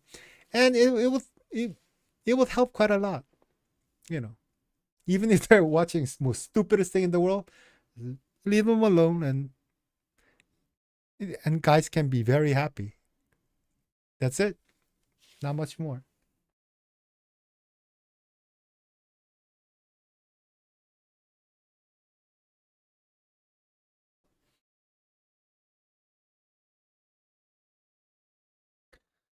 Well, it's all men. I think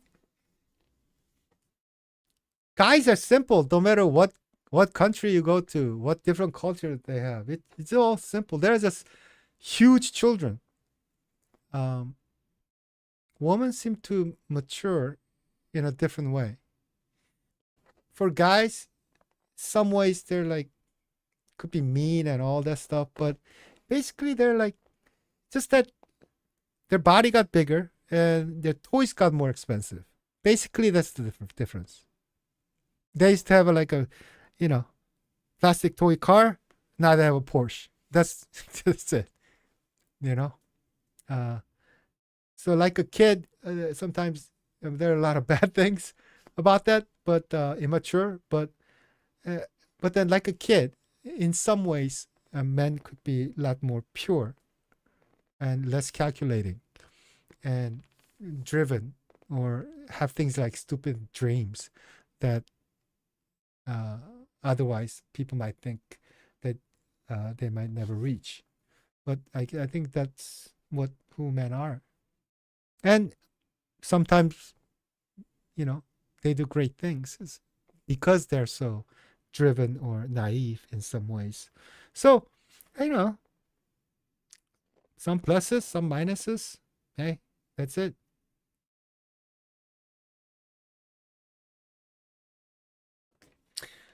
So, do you guys have any more questions?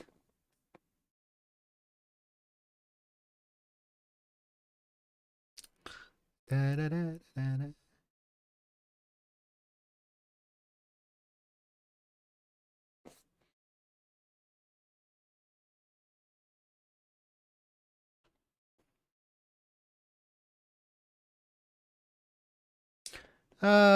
Well, hmm. I want a Porsche.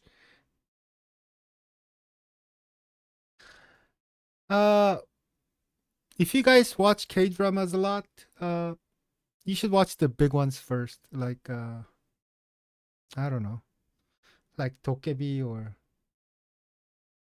it depends on the genre, I guess. Hmm. There are some really, really good ones, right? Really good ones. My Mister was one of my favorites. Uh, oh yeah, Mr. Sunshine. That was a beaut.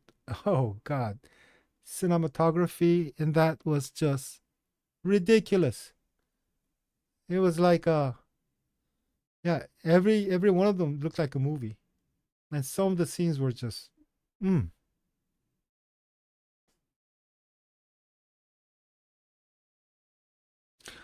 Oh, I didn't see the whole 1,000 people hugging Jin, but I saw some of it. Yeah, I saw the like gist of it. Uh, yeah, I'm sure there's some really happy armies. I know that.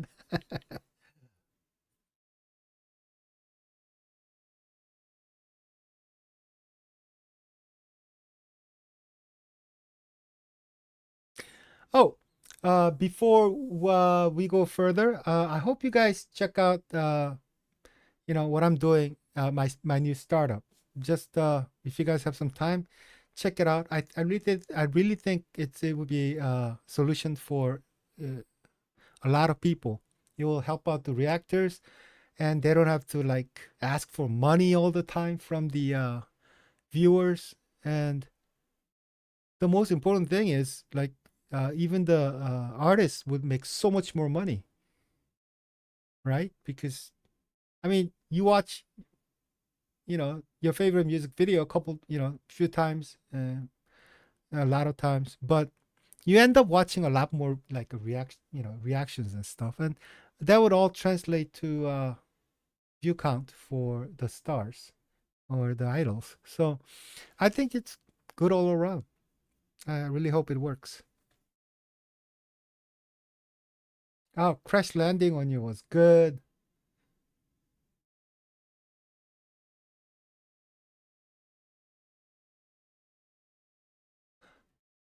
To miso soup. Actually, I have already ranted on some non-Korean, especially fake army sucking on Jin's neck and Jin running away, and how I was so disgusted by that incident. So I ranted already. And you could check out my startup by going through my video list. It has my homepage and there's some videos that are in there that's explaining about my startup.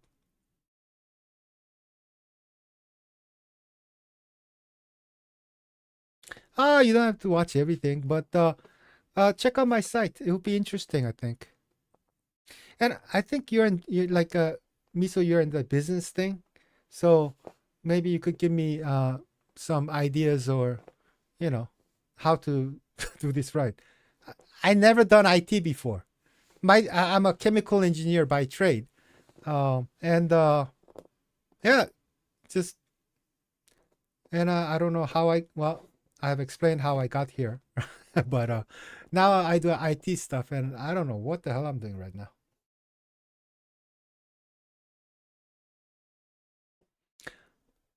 Yeah, Hwarang has Tay in it, right? Let's see. Anastasia says, Crash Landing on You. Oh, that's a good one. Itaewon Class. Hey, you can't miss with that one. King the Land. Oh, the Poksun. That's an old one. King the Land? I don't know that. I'm not sure about that one.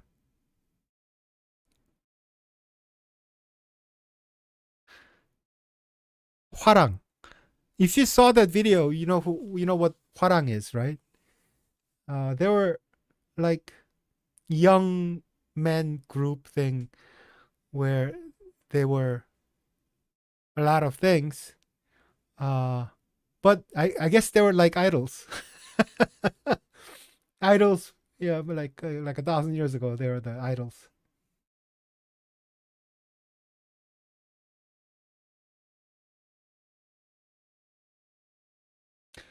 Oh, nobody seemed to know about my startup. Uh, well, I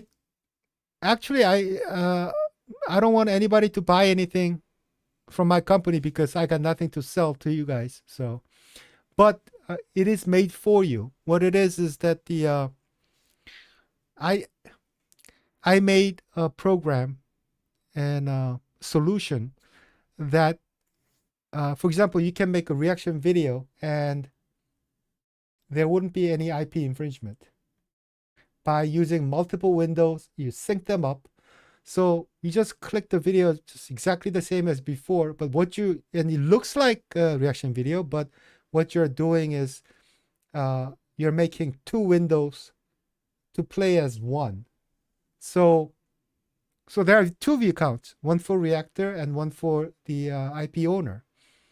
Now, how you synchronize everything is by editing, because when you make a reaction video, you have to use an editor anyway.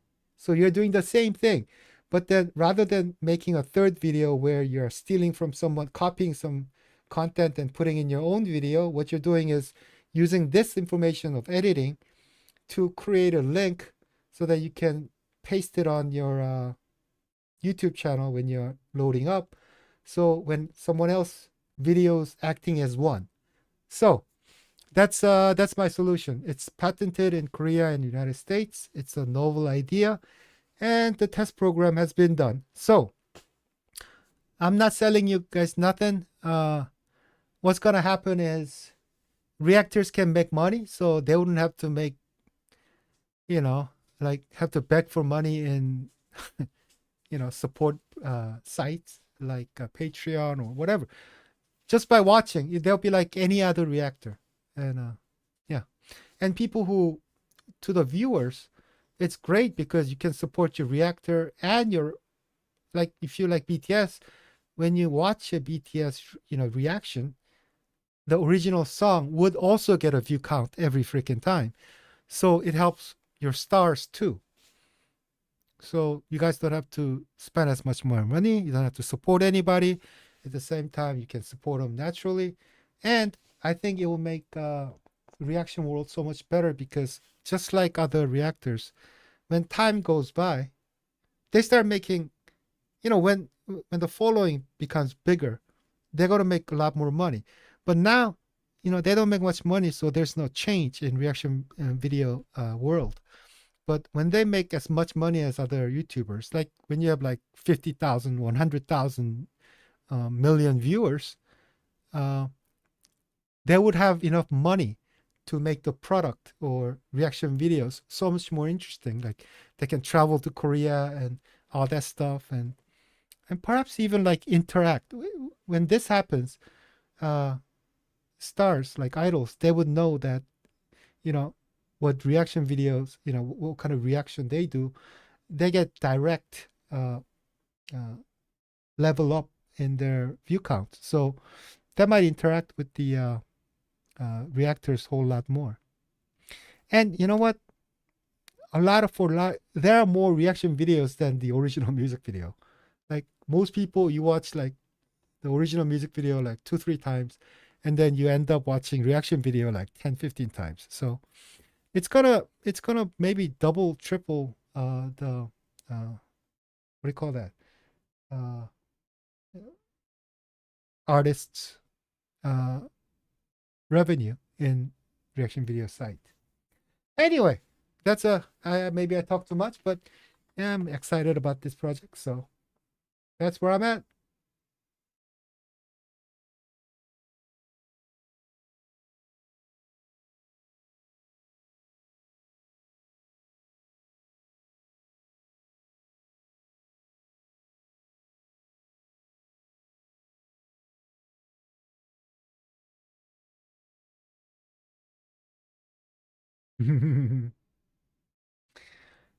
Thank you for visiting, Georgiana. Thank you so much. Hmm. Well, yeah, uh, it was something that I thought up watching reaction videos in the past. There's a video out saying why I became a reactor, and it kind of explains that there. I didn't want to like, it just happened. No, I was because all the reactors I used to love, they all disappeared. I used to watch a whole lot of them, and they just disappear because they can't make any money, and all the strikes and all the and long time ago it was a whole lot worse. So they got sick and tired of it, and they would quit. But yeah, I'm hoping I could change all that, and it'll be a new way to share IP contents. Mm. Yeah. My marketing target is reactors. I need to get the word out that when our program is done, it's only a test program to prove that it really works. But yeah, I need to market to all these reactors that there would be a solution. So I need to get the word out to them. That's what I'm doing.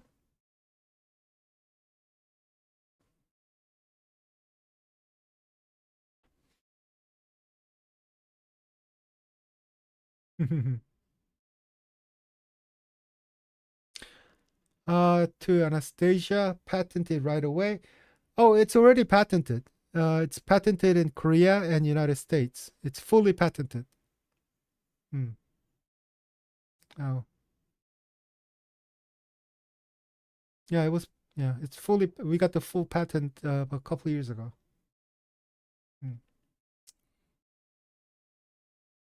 Yeah, I didn't think I would be able to get it because I thought everybody else. To me, it seemed kind of simple a solution. But because computers are so good these days, you could you could watch two, three, four, five videos, or like do 10 windows, and it's okay for cell phone or computer or anything, right? So why not use two of them at once and just externally control everything so it looks like it's one? You can't tell the difference. You should watch my demonstration. You can't tell the difference between the two. Anyway,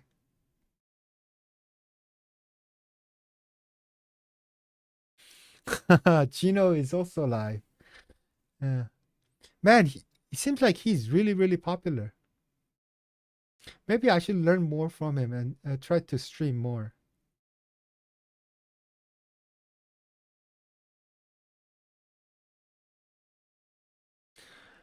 Well, you know, it's yes, I like helping people, and I don't know, I'm an engineer. It's one of those engineer pet peeves. It we try to solve all the problems. Yeah, it I can't help it. When I look at it and I try to solve it with when it's not even my problem. It just happens, and mostly it's just nothing. But once in a while, I might come up with something that could actually solve some problems, and it's a huge market too. If I could make little money on the side, yeah, it's a $3 billion market, just reaction videos, and nobody's making money right now.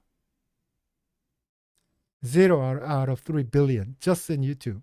So you know, if it could be monetized for everyone, actually it should be around $5 to $6 billion market that it would be suddenly available, and there's a pocket where we could make some serious money. So I'm hoping.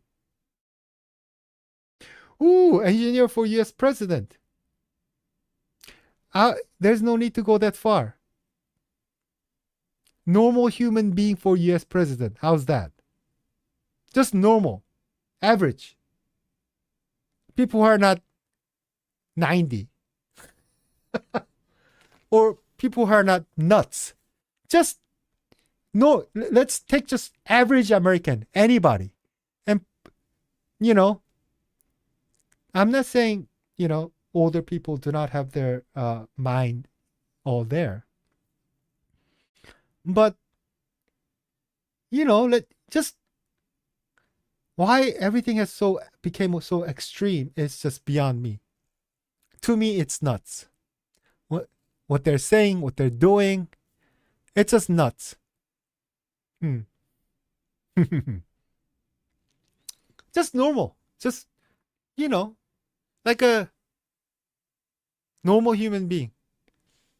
Nothing crazy. This is, it, we're not watching like WWE, you know. It looks like WWE. Ooh, I'm gonna kill, It just, the way they talk, and like one is like, it just, I don't know. Let's not get into politics, because if we go into politics, I think we might hate each other after 5 minutes. Just saying, it's just a little nuts these days.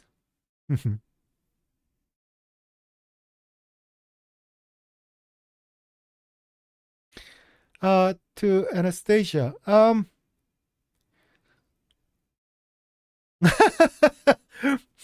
uh, to Art. I was gonna answer Anastasia, but then Art came in with, "Have you gone fishing?" Yes, I have gone fishing, and I even took pictures. Not pictures, videos with my newly purchased, what is that? GoPro, and I haven't posted it yet because I didn't catch anything. Apparently, I went to a wrong place, and I was trying to catch bass, but the place I went to didn't have any bass in it. But I learned about that later. Basically, I went to wrong place. But that's me. It's okay. But it was so pleasant. I had a lot of fun going fishing. And how often do I post my reactions? Long time ago, I used to post every day, at least 3 to 5 videos every day. Um, and lately, last half a year to 3 4 months, especially, I have not been posting that much reaction videos because I was just focused on finishing up the program, my new software, the test version, and putting up like a homepage and all that. I'm doing it with my daughter, so it's just two of us. So we had to do everything. So it was a lot of stress, a lot of work. Uh, so, but now on, I think I'll be maybe 3 to 5 per year. I mean, uh, but 2 3 per day, if you average it out. I think that's what I've been doing on the average. I think I have about 500 videos, um, like 450 or five, close to something close to 500 so far, and it's been like 2 years or something. And then so that's quite a lot. And then I also make a really long, what is that? Um, I watch uh, Patreon. Uh, so yeah, that's what I do.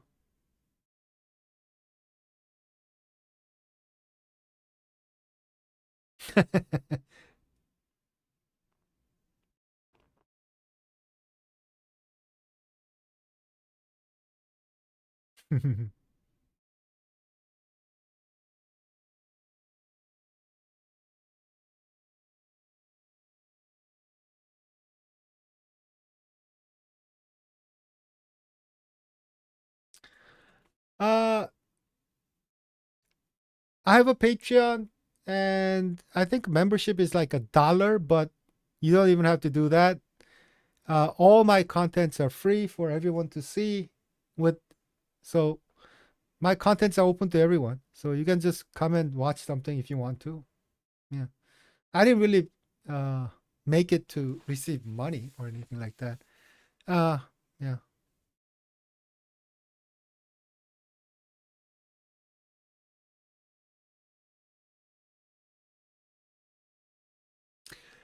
yeah. Nice to meet you, Anastasia.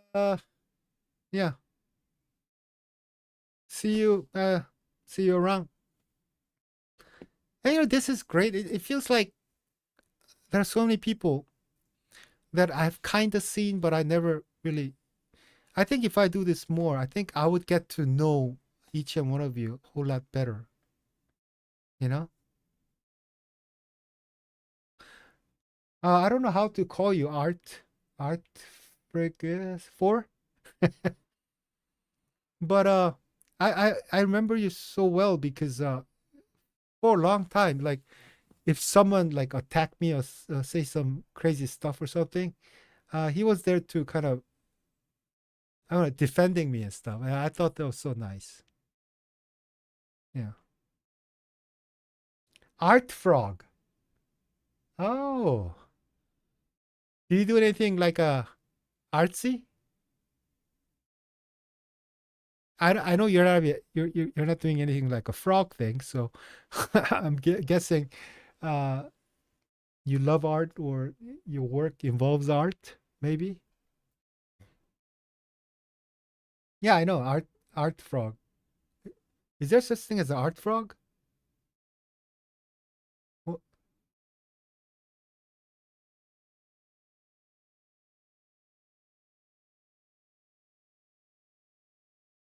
Oh,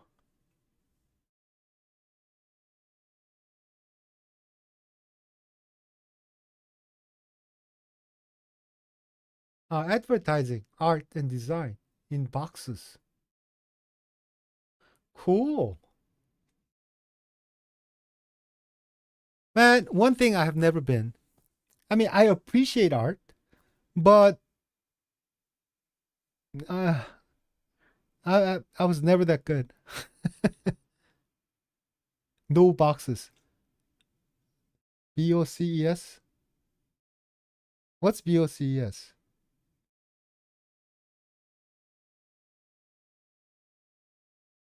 I thought it was. Okay. My limited.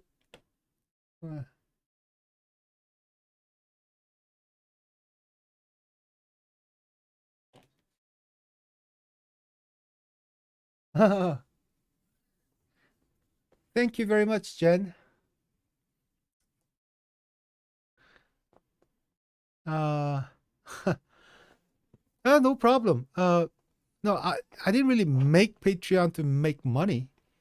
Um, I really wanted to react to some stuff, but they were just blocked every time, and that's how I got a strike too. I think I did uh, one of those edited uh, in the soup. Was it in the soup for BTS? And one of those edited videos that was present in YouTube. I reacted to that. I just got a strike now. That was like a year and a half ago, and I got a strike now. So yeah.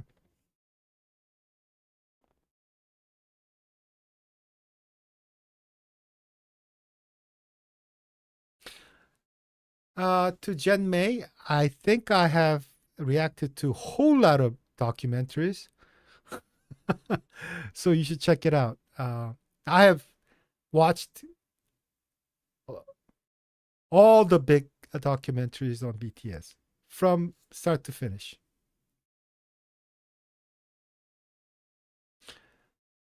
Uh, I'm not done with Bon Voyage. I have done season one, and I'm doing season four currently of Bon Voyage. However, I'm not done with the season four. And so season four is awesome, man. Season one, BTS, they were just lost as hell. Oh God, RM losing his passport and just bumbling around, losing luggage and just. But yeah, season four, they're in the middle of nowhere and beautiful, beautiful New Zealand, and it seems like they had a lot of fun. I think that's something they need, a little time off for themselves, and it seemed very peaceful. I'm really enjoying the last one.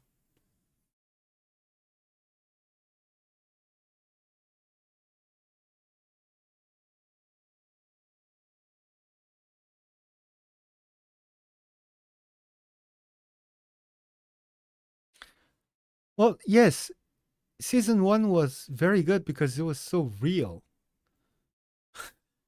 real scary. It's like there's a Korean saying that says like a leaving a kid uh, beside a stream or like water, body of water or something. It's like you know, it's like I was so nervous watching them. Like he's like, oh God, because usually guys like those, like BTS and others, like managers do everything for them, and it's their job. Paperwork, taking of stuff, getting like details ready, feeding them, clothing them, everything. That's what staff are for, and they've been trained to focus on their arts only. Um, but this is yeah. So it was kind of scary watching them. Have you watched Run BTS? I have watched some of Run BTS, but it is a ridiculously huge amount of content. Yeah. So I haven't. I only saw some of Run BTS. Yeah. I couldn't react to all of it.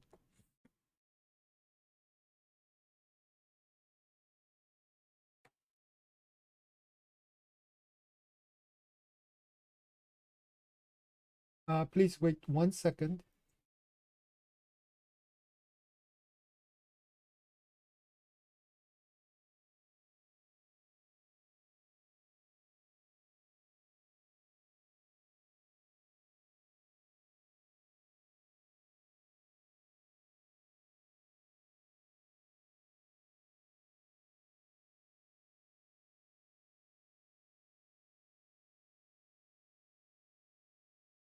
Huh.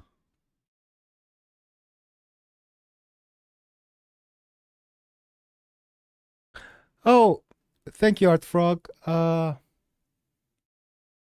love the song, and Jimin was just being Jimin. Just he was just glowing, and he's just full of life and happiness and purity. Hmm. And he's so personable. You know, basically a sweet guy. Hmm. Question for Art Frog is BOCES, is that the program and to serve uh shared educational program to serve school and stuff in New York State or different places? Is that what it is?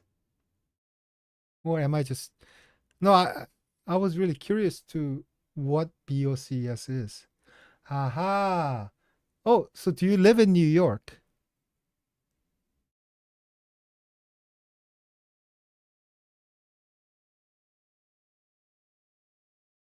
Oh, my sister and her whole family lives in New York too, and she's in the education too. Oh, tech school. Cool. Hmm.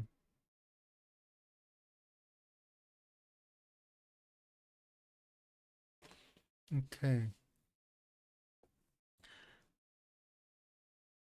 Oh, I have a question. When is Jimin coming out with all the new stuff? Like, I saw Muse.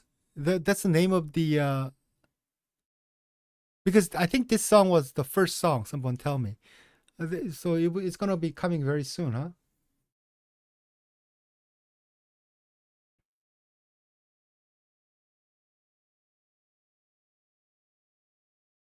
Mm-hmm.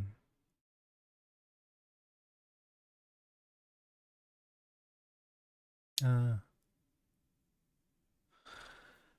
okay. Now I think it's been like 2 hours. Ooh, a little more than 2 hours. Time flies. 19th, huh? Oh, so it's gonna be a while. Huh. I thought it's gonna be like few days or something. It's gonna be quite a... Ask any question if you guys want. I think I'll do like 20, 30 minutes more and try to wrap it up. And some of you guys gotta go to sleep, and hmm, I think I will try to do it at a different time zone once, and after that, I think I should have some content to share with you guys. Hmm. If you guys have any idea, what kind of content I should do in my life, just uh, give me some suggestions. Never done this before, so I have no idea. Or maybe I should watch a lot of stuff from Gino, see what Gino does. He seems to be like a master at that. So,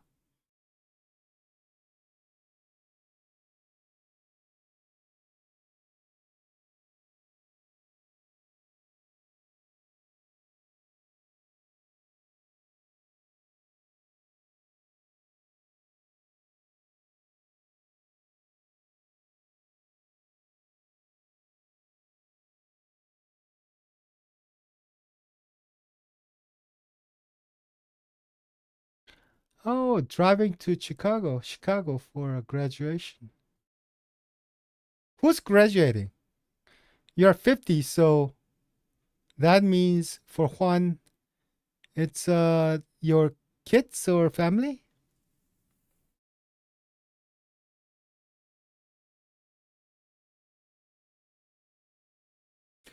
Oh, I can react to stuff during a live stream on Twitch. Oh, on Twitch. Huh. Okay. Friend's daughter. How nice. Must be a great friend. So should I just do Twitch? No, but then I would need block of time. So I think it's a hmm.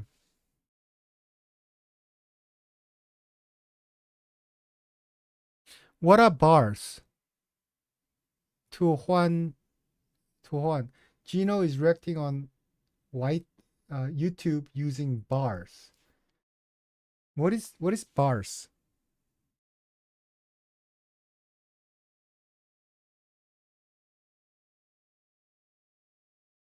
Oh, it's okay.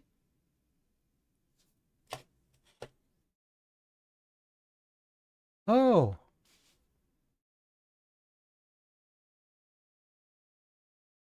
oh, run BTS. Usually I couldn't react to the things like that because I would always get blocked. But I guess since it's a real time.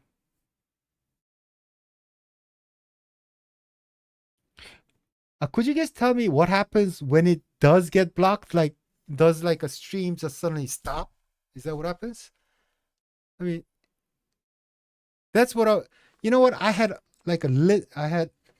Let me show you guys. Is it?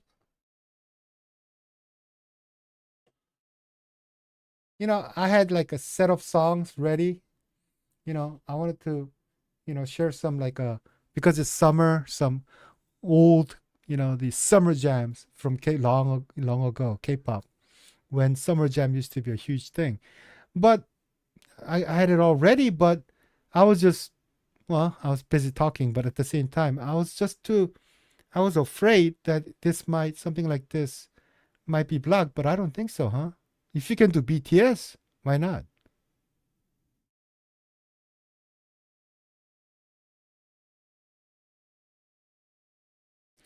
Oh, yeah, but yeah, I'm not afraid of. It's not YT jail that I'm afraid of. I'm afraid of the strikes. I already have got one and two more, and I'm done. So,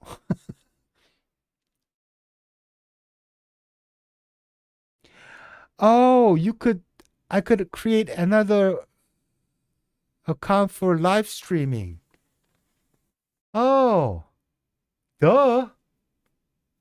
That makes so much more sense.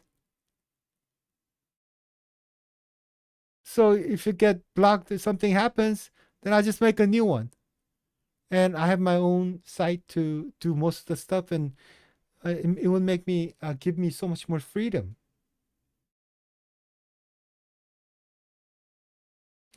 Oh, Miso, yeah, I don't get, I don't want to get strikes, but the only strike I got is from uh, BTS in the soup. Yeah, that one. It was my very first reaction to BTS in the soup. You know, so and it's been up there for like a year and more. And suddenly one day it's like you have a strike. I'm like, what? I don't do anything to get strikes on, and I got one.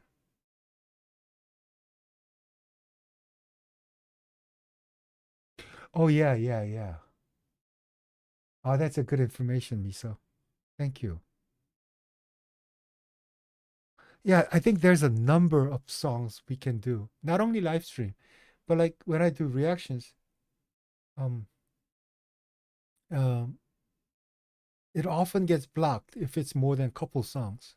I can do two, three songs or something, but like if the number of song goes over, even if I react to all of them, it, I get blocked, and it's just so odd. And I am pretty darn sure, um, it's weird, but I think it is more difficult. It's more restrictive for me to do reaction videos and things like that from Korea. I that doesn't make sense, but that's how it is because I see everyone else reacting to certain music video, and then I'm like, okay, everybody's reacting to it, so I'll react to it, and nothing different from them, but I'm the only one who get blocked, and I think it's because it's from Korea or something. It's weird, but that's it. That's true.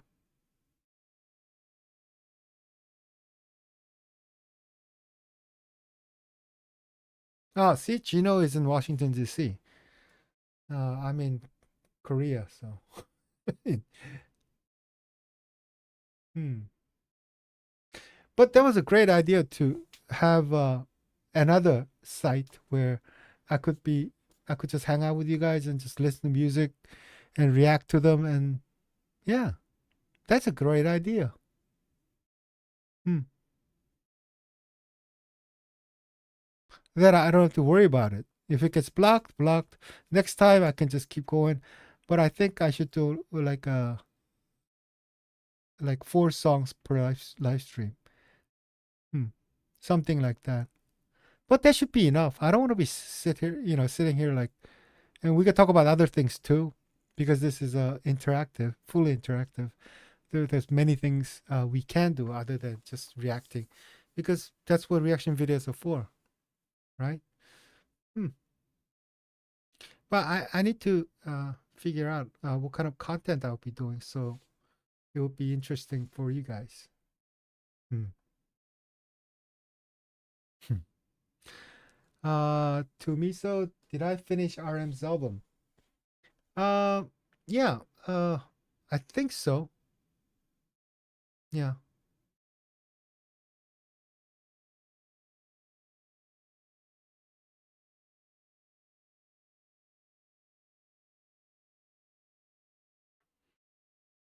Wow. Twitch.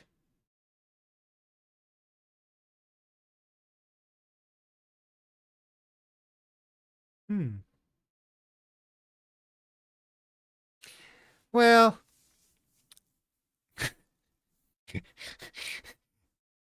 I must be an old head. It's just getting this far was pretty tough for me. I mean,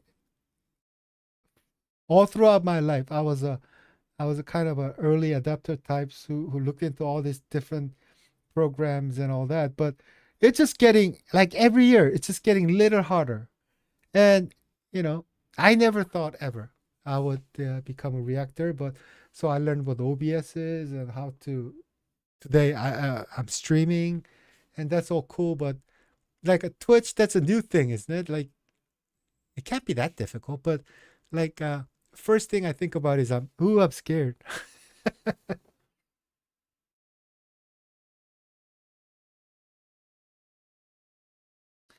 Just like Art Frog. Yeah, it's like I heard it's like it must be similar to what we're doing here right now, right? But like my son watched a whole lot of Twitch for uh, like LOL and StarCraft and things for playing video games and watching uh, things like that live. Yeah, but never done that.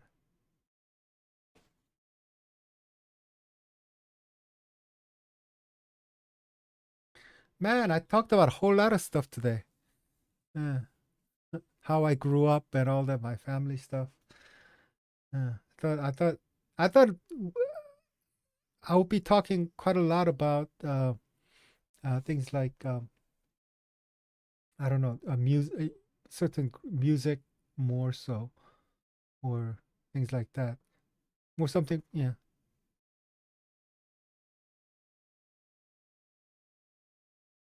Ah. Okay. I mean, I think I'll start live streams on the YouTube first, because I will need to learn new thing, and I don't know. It would divide the viewers, I guess. And I don't think I want to be like a. I really don't have this grand idea of me being like a even little bit popular, like a popular YouTuber or something. I like Gino. I mean, he's really good. He seemed very popular and all that stuff. But for me, it's more like it gives me chance to. I wanted to interact with you guys more, but so actually, I discussed with or asked people about live streaming many times in last couple of years, but it just I've never been able to cross that bridge. But now I have. Uh, it's not as difficult, and it's a lot more fun than I expected. I thought I would feel weird just staring and talking to myself. I had this feeling that no one would show up. I thought I'll be just sitting here, just maybe listening to the music I prepared or something. But many people came, and I was able to, and it feels a lot more like a conversation than I would imagined. Just it's just like talking, but like reading a little bit.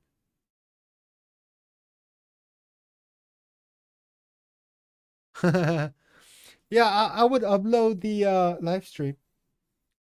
Um, yeah, quality, not quantity. Huh.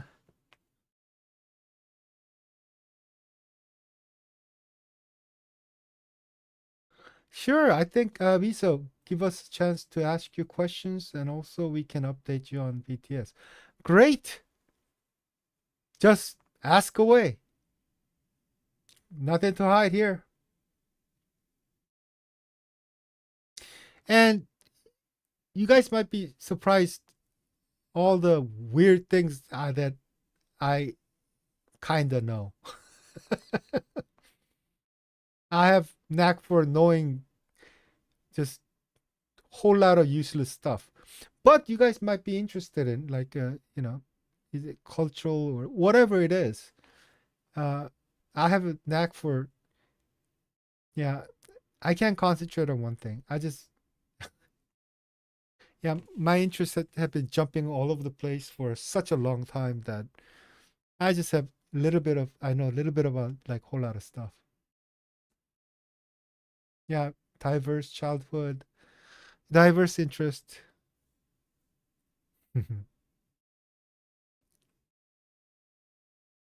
Yeah, Miso, that's I talked about this before, but I really tried. I had no idea what kind of content I'll be making, but it seemed like many people enjoyed a little helping hand in understanding a certain situation or what they're watching or what they're listening to. Ah, but so I feel honored. It's fun to help if I could add something. Yeah, so I try to add if I could. See, the difference is Art Frog. Suga is like a grandpa, but I am going to be a grandpa real soon. My son just told me that he's gonna get married, so I'm thinking in a couple of years, uh, might become a real grandpa out of nowhere. My son comes. Actually, my wife called me. Told me. I just heard he wants to get married. And I'm like, okay. I just saw the girl for the first time a couple days ago. Oh, wait, last week. Last week. 1 week ago, exactly.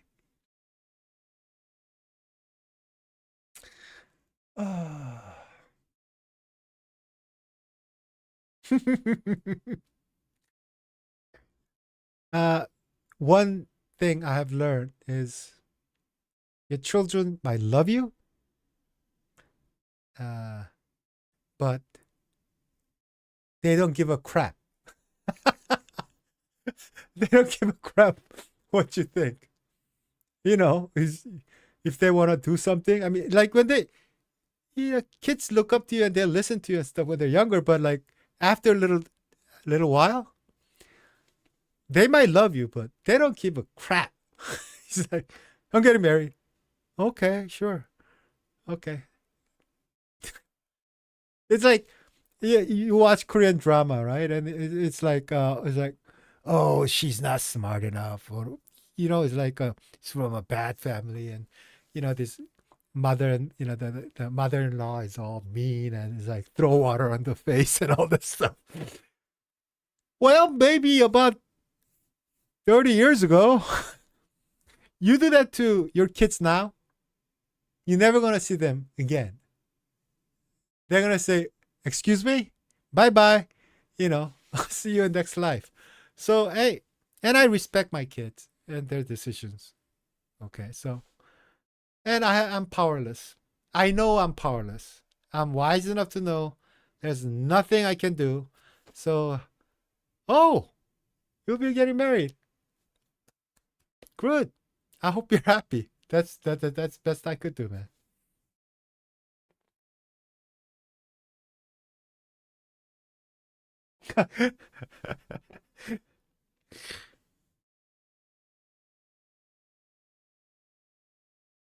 What?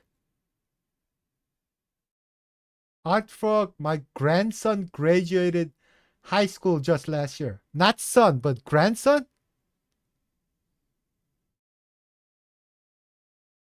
Uh, may I inquire as to your age, sir or madam? That doesn't even make sense. And congratulations too.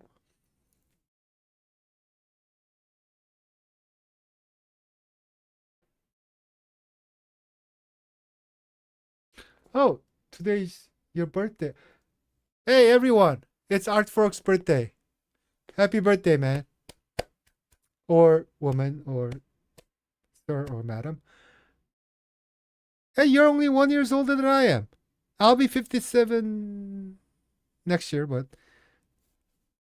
wow, happy birthday, guys. But wait, how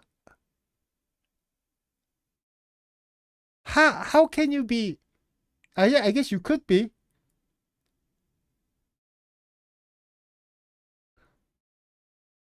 Wait, your grandson is 18, right? Or 19? Or is it 20? 19, 20? Oh, doesn't compute. Oh, Mrs. Art Frog.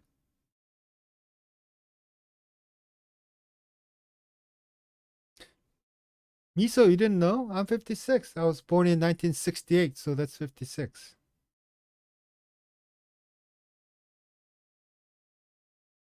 Oh, I talked about my age all the time. I can't believe you don't know that, and you're my manager. I can't type while I'm laughing.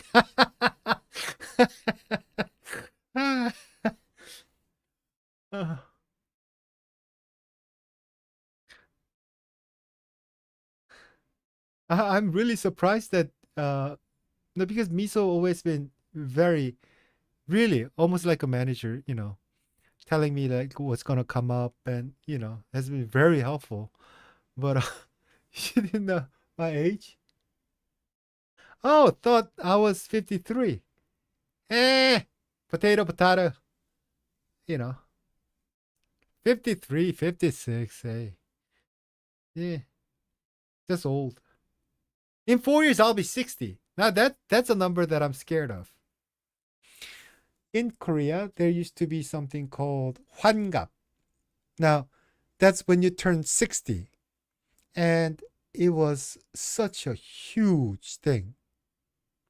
Even till a couple decades ago, or even become when you become 60, like uh, all the family, extended family, cousins, like everybody came together to commemorate the 60th birthday, as it's like it's a celebration of the man and his life. It's like an epilogue. And when I was younger, it was my memory of it is like it's a huge deal for everyone. And like they were really old if you're 60 in Korea, because the average lifespan was like 40 something back in the day. So it was like 60 was like, whoa, man, you have lived that life. Nobody does it anymore, especially like since like 5, 10 years ago. Suddenly, that hwangap thing just disappeared about 10 years ago, because people in 60 they're like jumping around and running like marathon and stuff. So, but it used to be a huge thing, but that disappeared.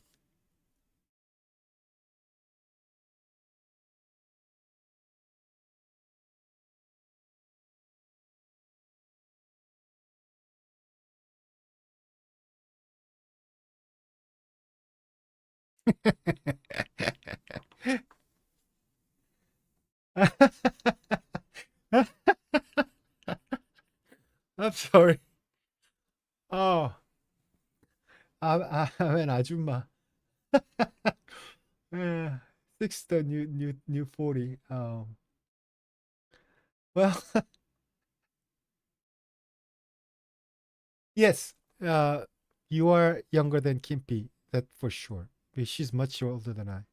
But she has so much life, you know. She's still going all the concerts and driving across the state, you know, a country to go to a concert. She has so much life. Um, to Art Frog.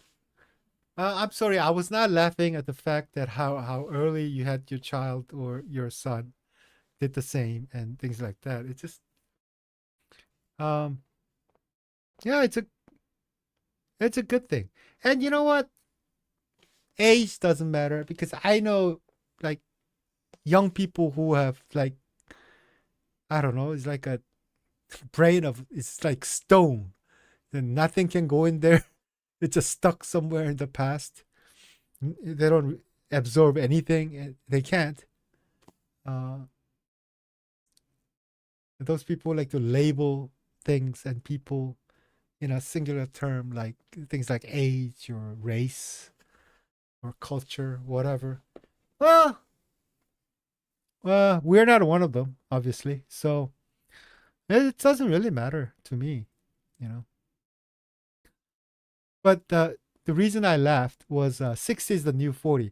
I in last 2.5 hours of the conversation, uh, there was another conversation where it's like 60 is the new 30, and then and then like yeah, things like that. So so I said I want to, you know, if 60 is the new 30, then I want it to be 10. That's what I said. So I just remember that.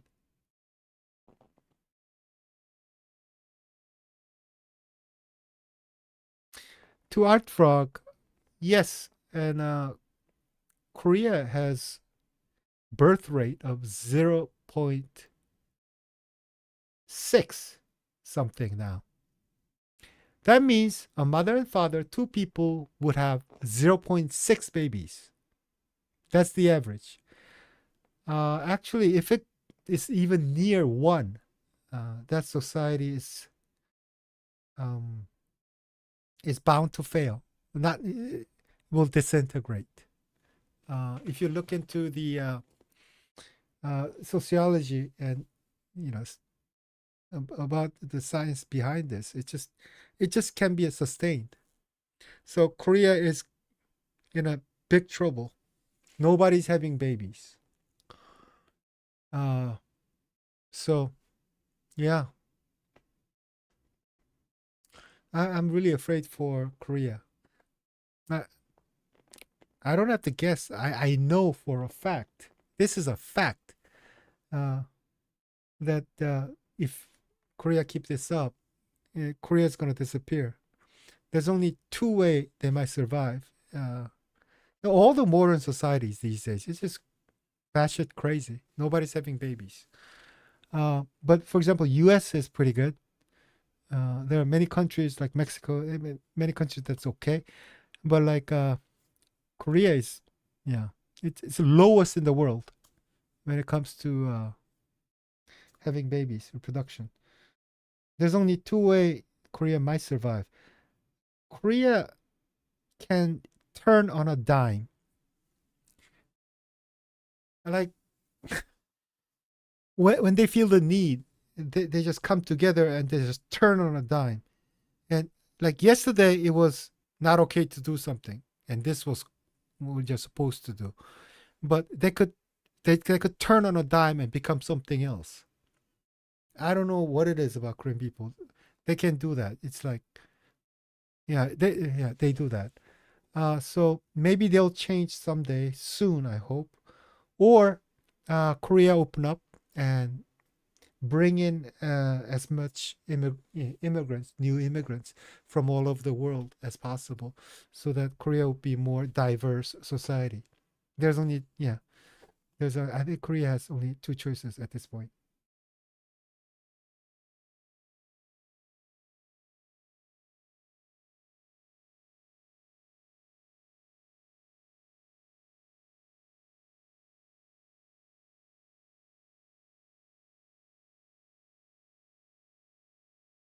No, no, no. I don't mind about what has been spoken in the. I can say it again, and people are changing in this.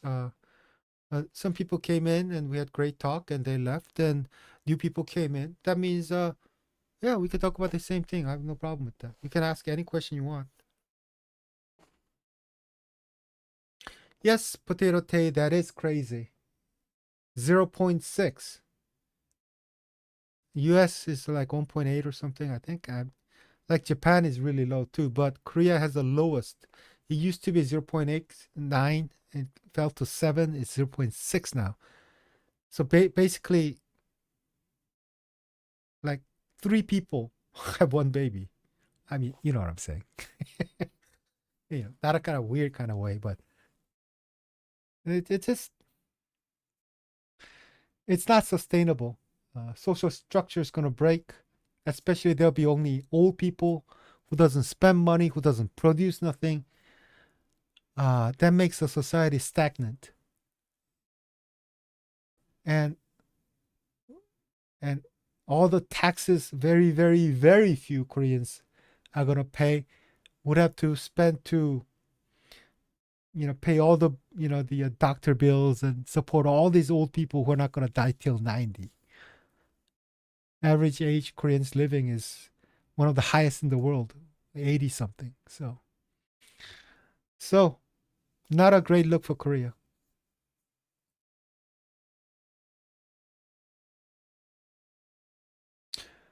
Oh, Japan, yeah. Actually, China too. Hmm. China is in a deep doo-doo. Huge doo-doo.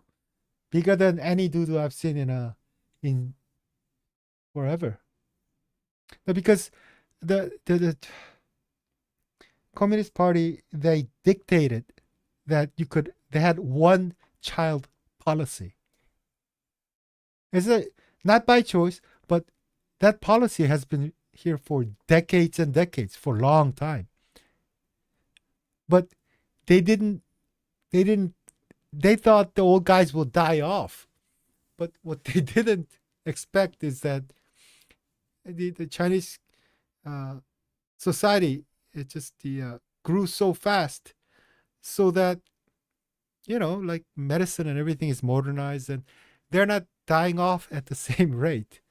So all this years of having one child, generations of only having one child, now there's like a whole lot of old people, but nobody to work. So China is in deep, deep problem. If you're interested, guys like Peter Zayan and those guys are really good at laying it out for you guys in that population and things like that.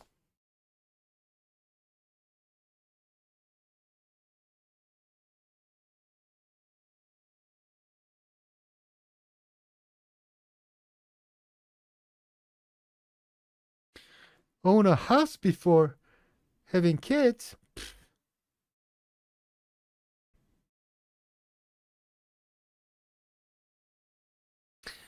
I have 2 kids, and my philosophy on kids is, you know what? If I had 5, if I had 7, I don't think it would have made much difference. Um, yeah, they might not have gotten much, but my experience is that like it's most difficult to have just one kid because you have to. They only have they don't have anyone to. It's just parents and kids. But when there's like two or three, four, I've seen like when I was growing up, like after a while, the parents don't give a crap.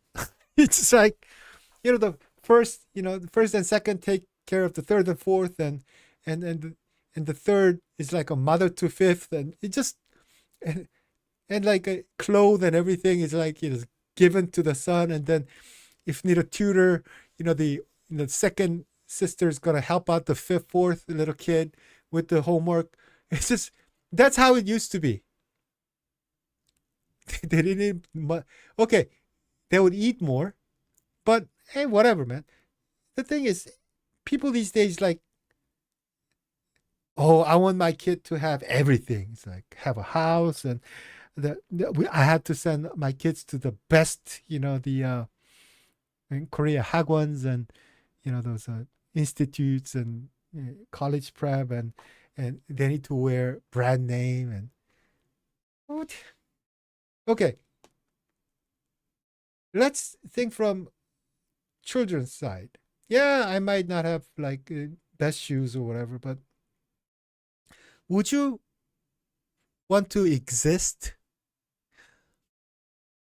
only because my shoes is secondhand? I wouldn't mind. And like when there's only one or two kids, this the dynamics between parent and children are so intense. But when I look at people around me from like a long time ago and stuff like that, when you have certain number of kids, when you start a bunch of them, dynamic becomes a lot more. It's not that sensitive. It's like, yeah, there's seven of them, yeah, and yeah, well, one's kind of stupid, but hey, yeah, the second one's pretty smart though. And it's like when you have like only one child, like, oh, I gotta sell my house so I can send my kid to a school and whatever in the States or something, you know. But like when you have seven, you're like, it's okay. They're happy. Yeah, he just had you know, just graduated high school and became a great mechanic, and that's fine. You know what I'm saying? Well, anyway, Korea right now, they want everything for the child, and I think it's crazy. And having no kids is also crazy. Hello, Pia.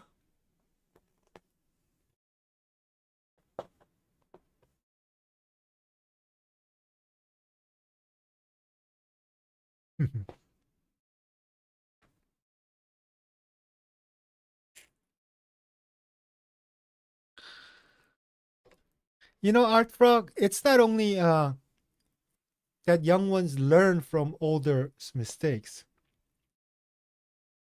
Um, when I look at my cousins, there's a bunch of them because I'm an older generation.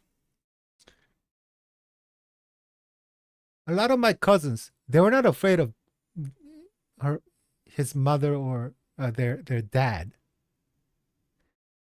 The person who he was most scared of was his brothers, older brothers, because when you do something wrong out of the line, that's mom's a woman and dad's too busy, whatever. You can kind of get away with it, but they say your brothers will kick your butt. I mean, and it's not like a father, come here, this they would break you if you're out of line.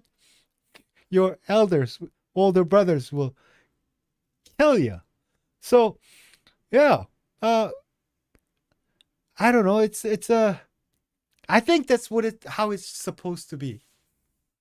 Uh, to grow up where it's not you and me, but us and they. You know. So I really wanted to have at least three child. Uh, my wife didn't think so, so I had no choice there. But the reason I wanted three child was because three children was because if I had one, it's just me all the time, or parents. As a sibling, I'll be me. But if I had two, it'd be just you and me. But if I had three child, children, then every one of them, the experience would be you, me, and we always have to think about someone else, right? So I thought there'll be a better as a, you know, we are social beings. So I thought it would be, they'll be more likely to be more rounded, uh, to be, just rather than just being me, me, me, me, me, you should know how to be you, me, and them, someone else at least. Anyway, but my wife told me after the second child, if you want any more children, please go outside and get one, make one somewhere else. You ain't getting one here. So I said, yes, ma'am. And that was that. I tried to explain why I want one more, but no, that was it. And, you know, smart men don't want to mess with stuff like that. So that was it.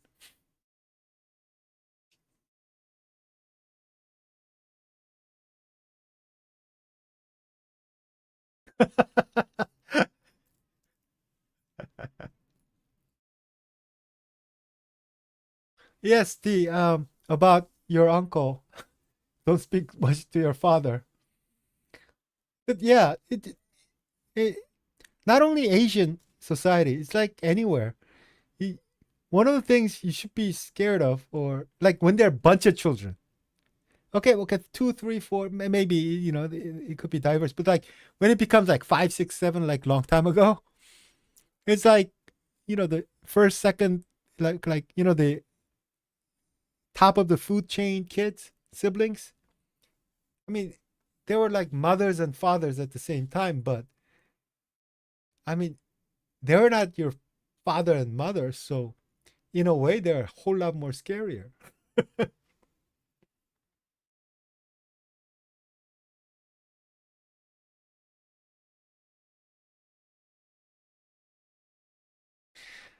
Um, Connect to Emilia. Korean Korea, the connection between the children is very really good. Is it true? I don't think so. Uh, I- Parents. I've seen so many families where parents are just trying too hard to please their child, way too much, way too much. And among children, grandchildren don't have very many natural places where they can make friends and interact as social beings. When they go to school, they're pretty busy, but at least they're in a very, um, yeah. So it is not really good, actually. I think the only reason the Korean people are, at least in this social construct, they're they're pretty okay, is because of it's a cultural reason. And the reality is that there are very few places to interact. Kids don't have time to go out and play, and even family. Father, you never see your father until you you never see if your father would be a loser if your father comes home to eat dinner. It's like that K drama where like whole family is sitting around for dinner. That just doesn't happen. It just doesn't happen. Period. Sitting at home every day. Everybody has to work late and study late, and it just doesn't happen. Okay, but even while the environment itself is so terrible, um, one thing great is that uh, the culturally Koreans have a very strong need to social need as a group and as a team, whatever. So they do really well in team sports and things like that. So they have a great need for it to belong. So that's maybe covering all the harsh reality of being a Korean, I think. Ooh, D. My father had 9 other siblings. Yeah, I bet your father kicked a whole lot of, you know, little brother's butt.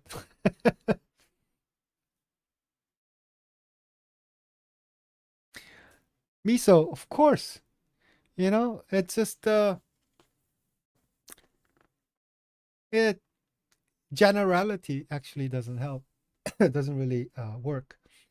And y- like I have two and you have a single child, but it all depends what kind of child they are and what kind of parents you are. You know, nurture versus nature, both. You need both.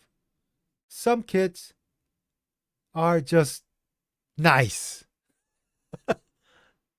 And I have some kids, I don't care what kind of nurture you do, there's some devil childs.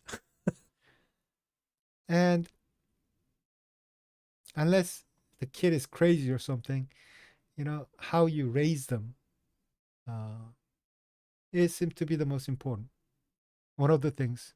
But, uh, you know, sometimes no amount of, you can't really, there's a limitation to, what you can do to a child. Because there are a lot of children who are from like a totally broken family, and, but who became world changing great people in this world. And there are people who are from a perfect family and became a serial killer. So what do we know?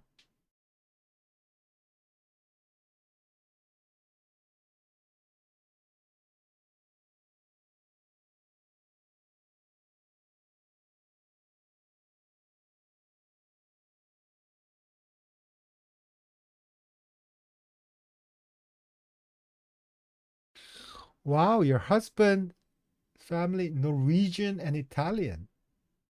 I venture to say your husband must be kind of hot.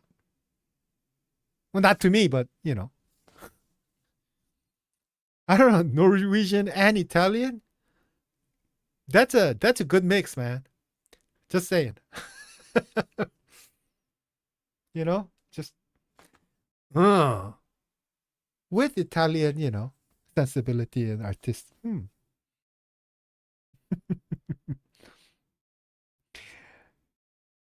I actually real Chebol are never like what they're in K dramas. Real Jebber are very understated.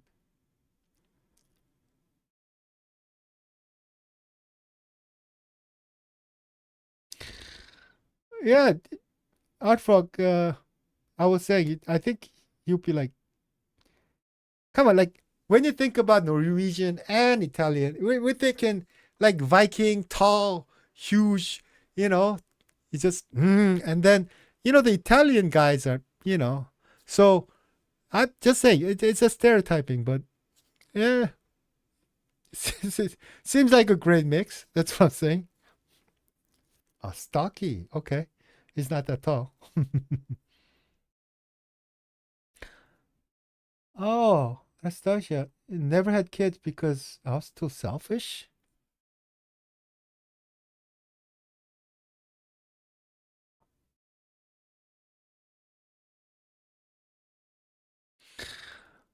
Well, Anastasia, there are,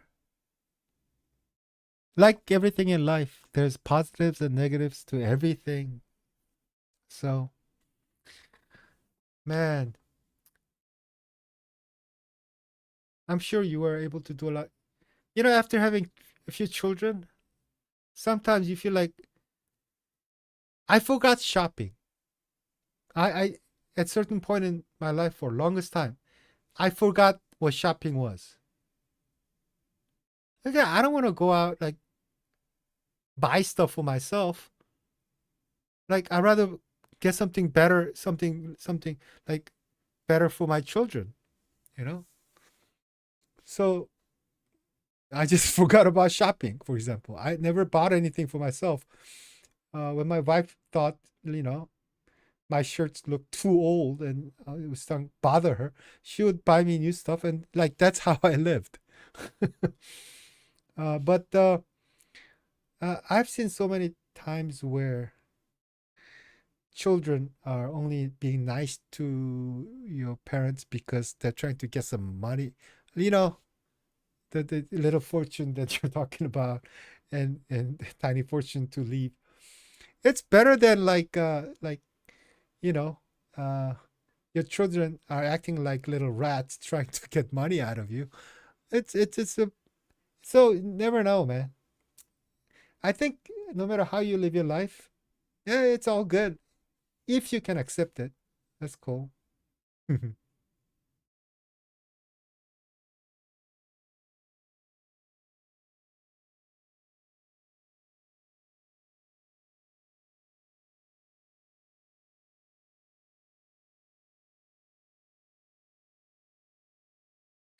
Carpentry.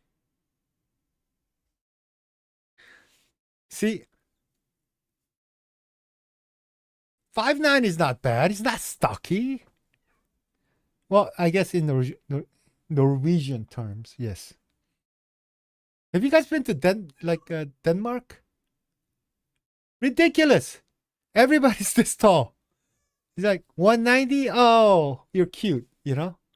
I mean, meaning like 6 foot 2, 3 is nothing there.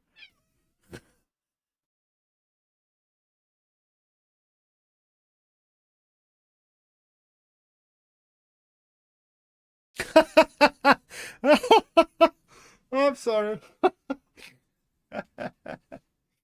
Oh God. She's not an army, so who will leave my BTF stuff to?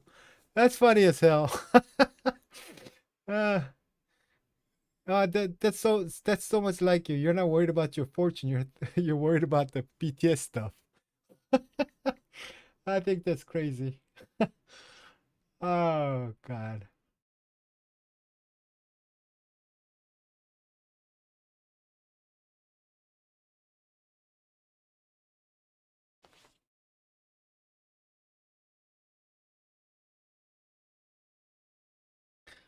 Hampton. Wait, Hampton?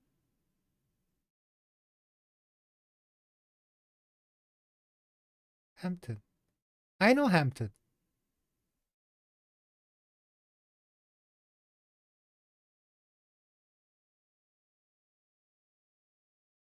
Ah, I don't know how we got to this part, but we're talking about children and all that. New York, yeah, exactly. Hmm. You know, the last place I visited it was New York in about was it 4 or 5 years ago? Man, things have changed, huh? In the States, and I heard that it's changing more. Hmm. No, I went to visit my sister, uh, brother-in-law, and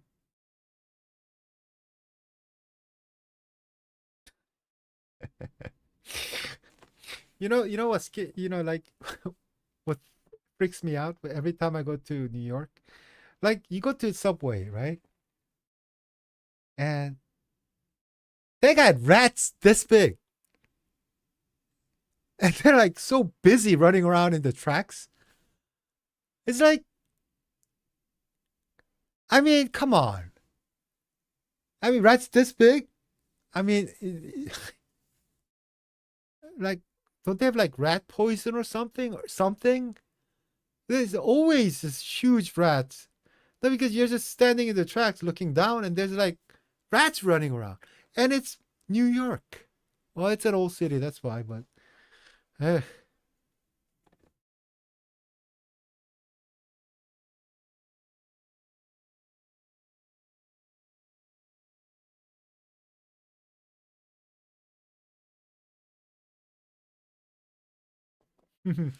Good idea. The city is not what it used to be.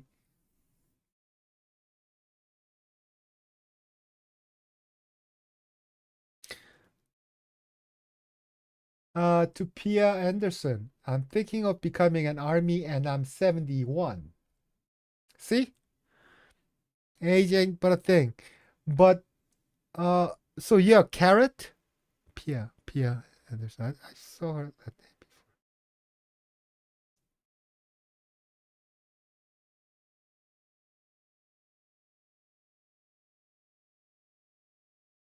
before.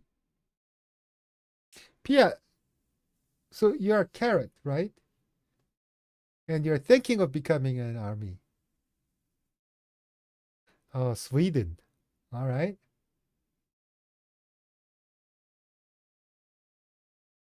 Now, Sweden is another place where you guys have some beautiful people.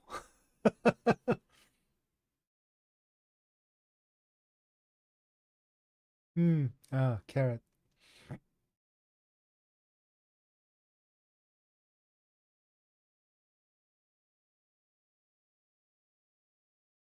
You know, Juan, um, there are so many people who don't want kids, and yeah, like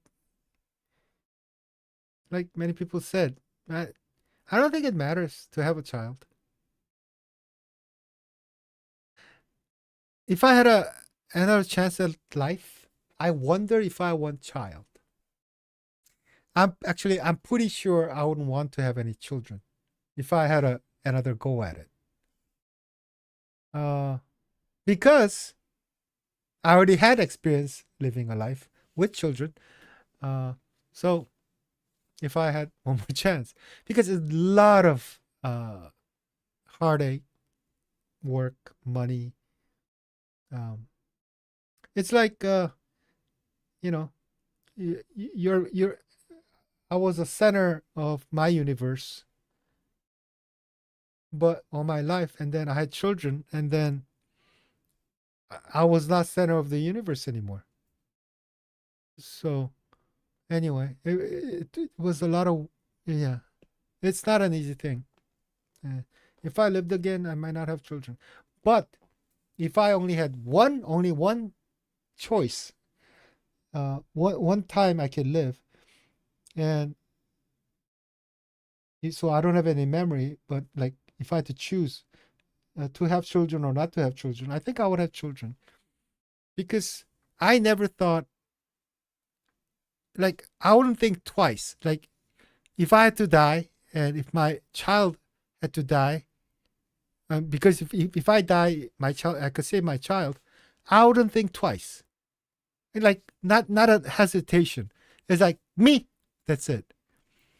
Um, when I didn't have children, I didn't think that kind of feeling was possible. I I was just I was a normal person. I don't think I'm a bad person. I was a good person, but I just you know. But when I had children, it dawned upon me that you know the, the these kids are more important than myself, and it was like it was so clear, at least in my mind, that okay, and I think that kind of realization of I don't know how to explain it, but that kind of feeling something like that is one of the most important things I felt in my lifetime. So anyway, that's how I was thinking. Okay, let's see. Holy cow! I've been at it for like 3 hours. I think I should wrap it up in about 5 minutes. So if you guys have any like final questions or things or uh thing to say, please do. Oh, I have a question for you guys. Um, uh, like Miso said, please upload my, the my thing, a live stream. But I have done 3 hours. Do I put up all 3 hours up there, or should I just, I don't know, somehow edit it and put it up? And that's 3 hours, a whole lot of stuff. So I was just curious.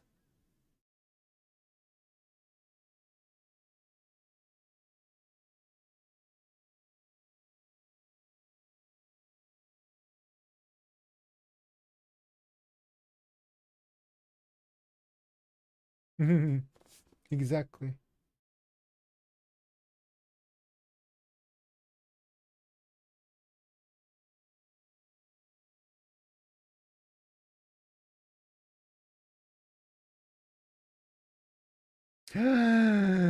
Three sons and six grandkids. Wow. In Korean, you would say you had good 농사. It's like farming. 농사 means farming. You have done well.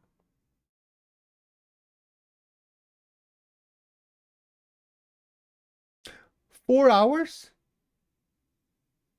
Oh, you mean even like when I start to chat with before 10 o'clock? Okay, I'll just put it up there, but I don't think that many people would. I'm not that interesting, so. Oh man, but I'll put it up if you guys want. I'll put it up, all of it.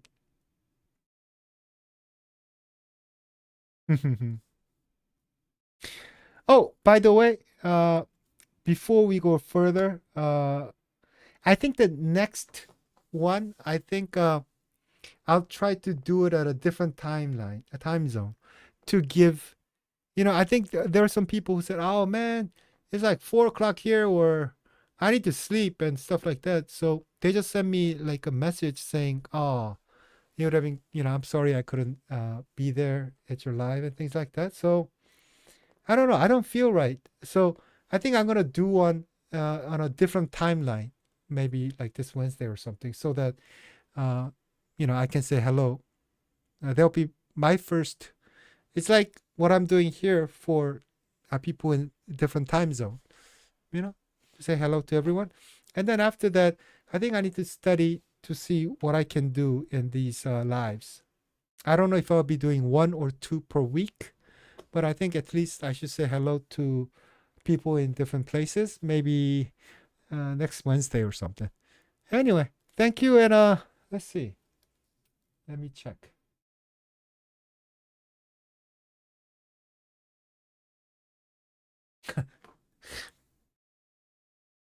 Art Frog is saying I said a lot here tonight. Well, uh, find solace in that uh, this dude here has said whole lot of stuff today.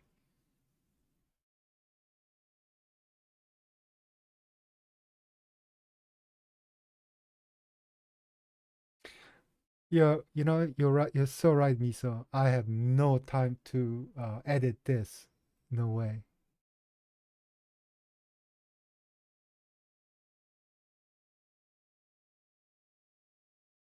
Oh, I can put it up under live category.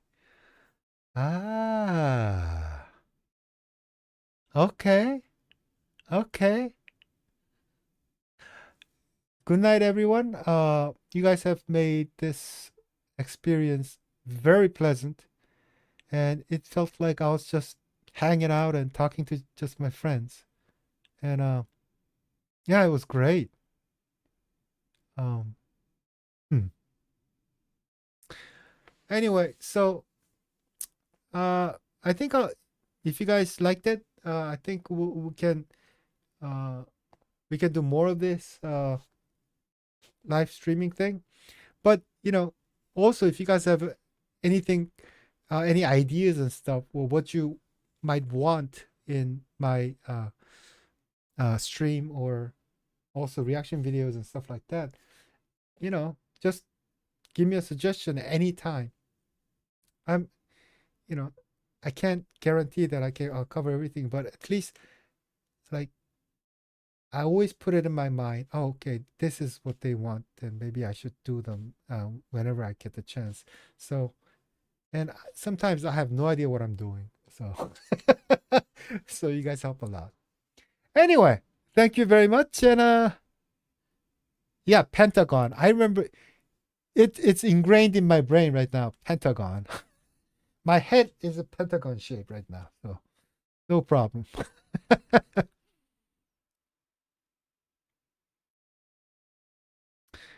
Yeah. Thank you, and I'll see you guys next time. It's yeah. Bye bye. What I do, I just turn it off.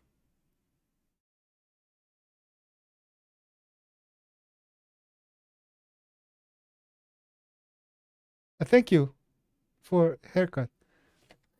I I don't know what I'm doing, so wait.